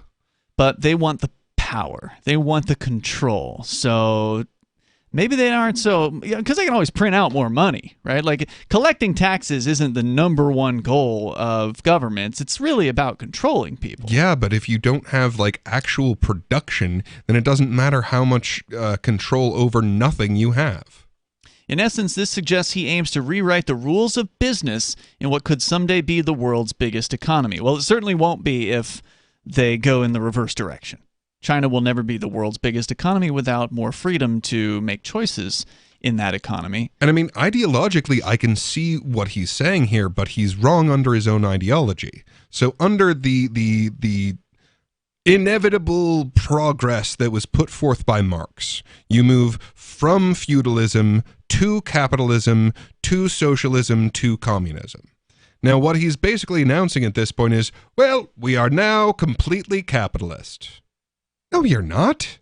You're nowhere near capitalist. Of course not. I don't know. I think they're more capitalist than us in some ways. But according to Xi, they're a pretty low bar. It is. According to Xi, they're too capitalist, and so they've got to rejuvenate. They got to go back. They got to get back up to the communist level, which is where they're going. Well, that's backwards. And even under their own ideology. To a communist, it's not backwards, it's up. It's upwards. Even under their own ideology, they have to accomplish the free market first. And then you can get to socialism, and then you can get to communism. Where in a communist ideology is the free market play? I've never heard this. Between feudalism and socialism. No. Absolutely. Marx put this out very specifically. So the inevitable course of history, according to Marx, is that you go from feudalism to capitalism. Then capitalism breaks down because of all of the greed, and then the workers rise up and demand socialism. But did he mean a free market when he said capitalism? Because I doubt that. Because a lot of people make the claim that capitalism is the free market, but that's not what we've seen. It seems like capitalism is cronyism and control by an elite over the marketplace. Yeah, Marx definitely made no distinction between crony capitalism and free market capitalism. But people who believe in Marx hate capitalism. Well, but has China achieved crony capitalism? Of course. You think? Yeah, absolutely. All of the businesses there are tied in at some level with the government. Well, sure, but I mean that was true beforehand. Well, it certainly isn't a free market. It certainly isn't a free market at all. But I'm saying there's no communist plan that goes through a free market, because if you could get to a free market, you'd have no government. That's fair. And they all want control, and that's what it's always been about. I mean, look at Russian communism back in the day. There was no freedom there whatsoever. It was all centrally controlled, and that's why they had no production, because it was all being centrally decided. That's why they had a bunch of left boots. Well, and that's why even Stalin called it state capitalism. So Xi declared in a speech in January, China has entered a new stage of development. He said the goal is to build China into a modern socialist power. His overhaul has generated more than 100 regulatory actions, government directives, and policy changes since late last year, including steps that aimed at breaking the market dominance of companies such as e-commerce behemoth Alibaba Group, Holdings Ltd, conglomerate Tencent Holdings, and ride-sharing leader Didi Global Incorporated. The government's recent measures to tame housing prices are worsening a cash crunch at China's Evergrande Group. I heard something about them this week, that there was a huge crisis with this particular company that dropped markets all over the place, apparently. That they tied this Evergrande Group into the stock market drop that happened yesterday, sending chills across global markets. Beijing is unlikely to bail out Evergrande the way it has rescued many state firms, analysts say, and could further tighten the regulatory screws on other private developers. He signaled plans to go much further. During a leadership meeting in August, he emphasized a goal of, quote, common prosperity, unquote, which calls for a more equal distribution of wealth. Well, I've never heard that one before. Yeah. Bringing back the old ideas. Well, and here's the thing. So there are a lot of Americans who are scared of China. And this is exactly why you shouldn't be. Because the fact of the matter is that the more that you choke off industry, the more you absolutely strangle to death free enterprise, the less power you can actually wield. Let's go to your phone calls here. Unscreened caller from, looks like Arizona. You're on Free Talk Live. Hey, bro, I like my pizza hot, not cold. Just take it back. I don't want any more of it. Hello? Huh? Hot, not cold? Oh, hey. Hey, it's CW, KPOX, baby, the Tri-States Talk leader. Hey, CW, what's on your mind tonight? I just want to say, bro, come on, bro. Can't we just comply and end all this division? We all need the vaccine. We all know. I'm going to tell all the listeners we need to take the vaccine. Just comply. We need to end the division, and then we can have a free country again, right? Yeah, compliance always leads to freedom. Yeah, that's how you save the soul of America, haven't you heard? Hey, bro. Hey, I just like that in our Mojave County area, we are pretty much the Free State Project, because I rarely see any masks, and, you know, like I can count maybe one or two people I see wearing a mask in the car still, and you know, you just got to point and laugh. You know, whenever you see somebody in a car with a mask, you just got to point and laugh. You know, make them feel humiliated. But then, come on, we can't humiliate all. I don't know. I don't. As funny as I think that it is, and as sad as I think it is, I don't want to humiliate that person. If they want to be living in fear like that, that is absolutely their choice. No, I completely disagree. The only way to dispel this belief is to make it absurd. You think you should humiliate people? I think that you should laugh at them until they can look at themselves and go, okay, yeah, that is pretty ridiculous. The only problem with that is that those are the same people who view your laughter as a microaggression. They go home, they get on social media, and they get in their little bubble group, and they complain. Anyone and they who believes that laughter is a microaggression isn't going to live very long. And they claim that that's bad for your immune system to not laugh. Some huge bearded dude from Braveheart was threatening me today in the grocery store. He was jeering at me, and so I just got to be here. My amygdala is about to blow up out of my head. I'm gonna die. I don't know what to do with myself. CW, thank you for your call tonight. I do appreciate hearing from you. I wish we had more time to go into that discussion about should people be laughed at, should they be made fun of, or should we just respect people's choices? Well, I mean, it's not even the people. It's the ideas that are so absurd that laughing at them is the only reasonable response. We will have to continue this another time. Out of it for tonight. I'll post the full Wall Street Journal piece on our social media, which you can sign up for over at social.freetalklive.com. Meanwhile, we'll see you tomorrow. Are you tired of governments around the world killing innocent people? Stop using their money. There is an alternative. Bitcoin is a stateless, free market, non-political currency. Bitcoin is money that cannot be inflated or controlled by any state. By continuing to use their money, you're perpetuating the killing. Stop doing it. You have an incredible alternative available to you now. Learn it, use it, spread it. Get started with Bitcoin at Bitcoin.com. It's Bitcoin.com. Do you feel like your nation, state, or community no longer holds your values? Have you dreamt of a place where people agree that liberty is important and are free to pursue their projects so long as they respect the property of others? There are many people just like you that are discovering freeprivatecities.com. Their social media links are at the upper right of the page at freeprivatecities.com. All skill levels will be needed when the first of the Free Private Cities opens. It's sooner than you think. Stop arguing and build. freeprivatecities.com.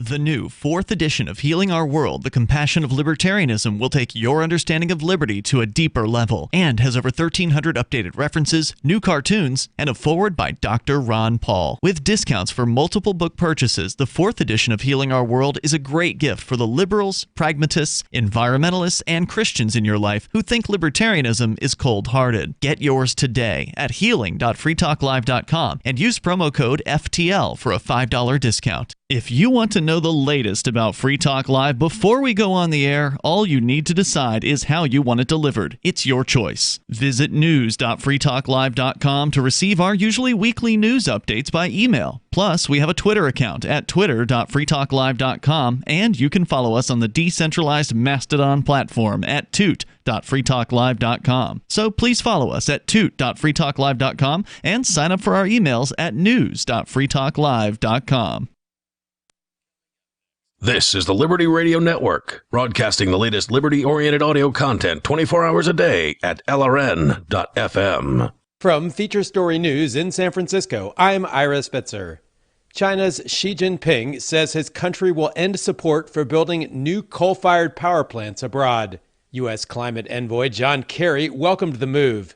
U.S. correspondent Rachel Silverman has more. The Chinese leader did not say when, but he did tell the United Nations General Assembly China will end the flow of cash to foreign coal projects. Currently, more than 70% of global coal-fired power plants rely on Chinese funding. Xi also said China will step up support to develop green and low-carbon energy. This comes on the heels of similar pledges by Japan and South Korea earlier this year, and it comes ahead of the global climate talks scheduled for this November in Scotland. U.S. President Joe Biden has told the international community that the U.S. will be a global leader but won't go it alone.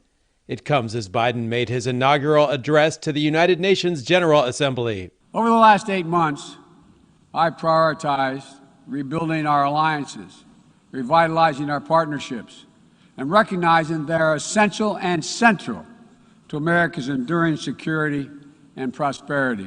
However, the Biden administration has recently experienced tension with several longtime U.S. allies over issues including the withdrawal from Afghanistan and the deal to sell U.S. submarines to Australia. It was a mixed day for the markets Tuesday as investors await the conclusion of the Federal Reserve's two-day policy meeting. And jitters over China's property market eased after sending global stocks tumbling on Monday. William Denzelo reports from New York. On Monday, the S&P 500 posted its worst day of trading since May, on concerns that Chinese property giant Evergrande could default on its debt. Those concerns eased somewhat Tuesday, but the US markets closed the day in mixed territory. The Dow fell 0.2%, the S&P dropped 0.1%, and the Nasdaq ticked up 0.2%. The European Commission says the U.S. should recognize people who've received the AstraZeneca coronavirus vaccine when it lifts travel restrictions. From November onwards, the U.S. will allow foreign travelers back in, assuming they're fully vaccinated and test negative before flying. Brussels correspondent Giles Gibson has more. While the US is lifting travel restrictions for the UK, Europe and other countries, exactly which vaccines will be accepted by US authorities is still unclear. European Commission spokesman Eric Mammer says the AstraZeneca vaccine should be. From our point of view, obviously, it would make sense for people who have been vaccinated with AstraZeneca to be able to travel.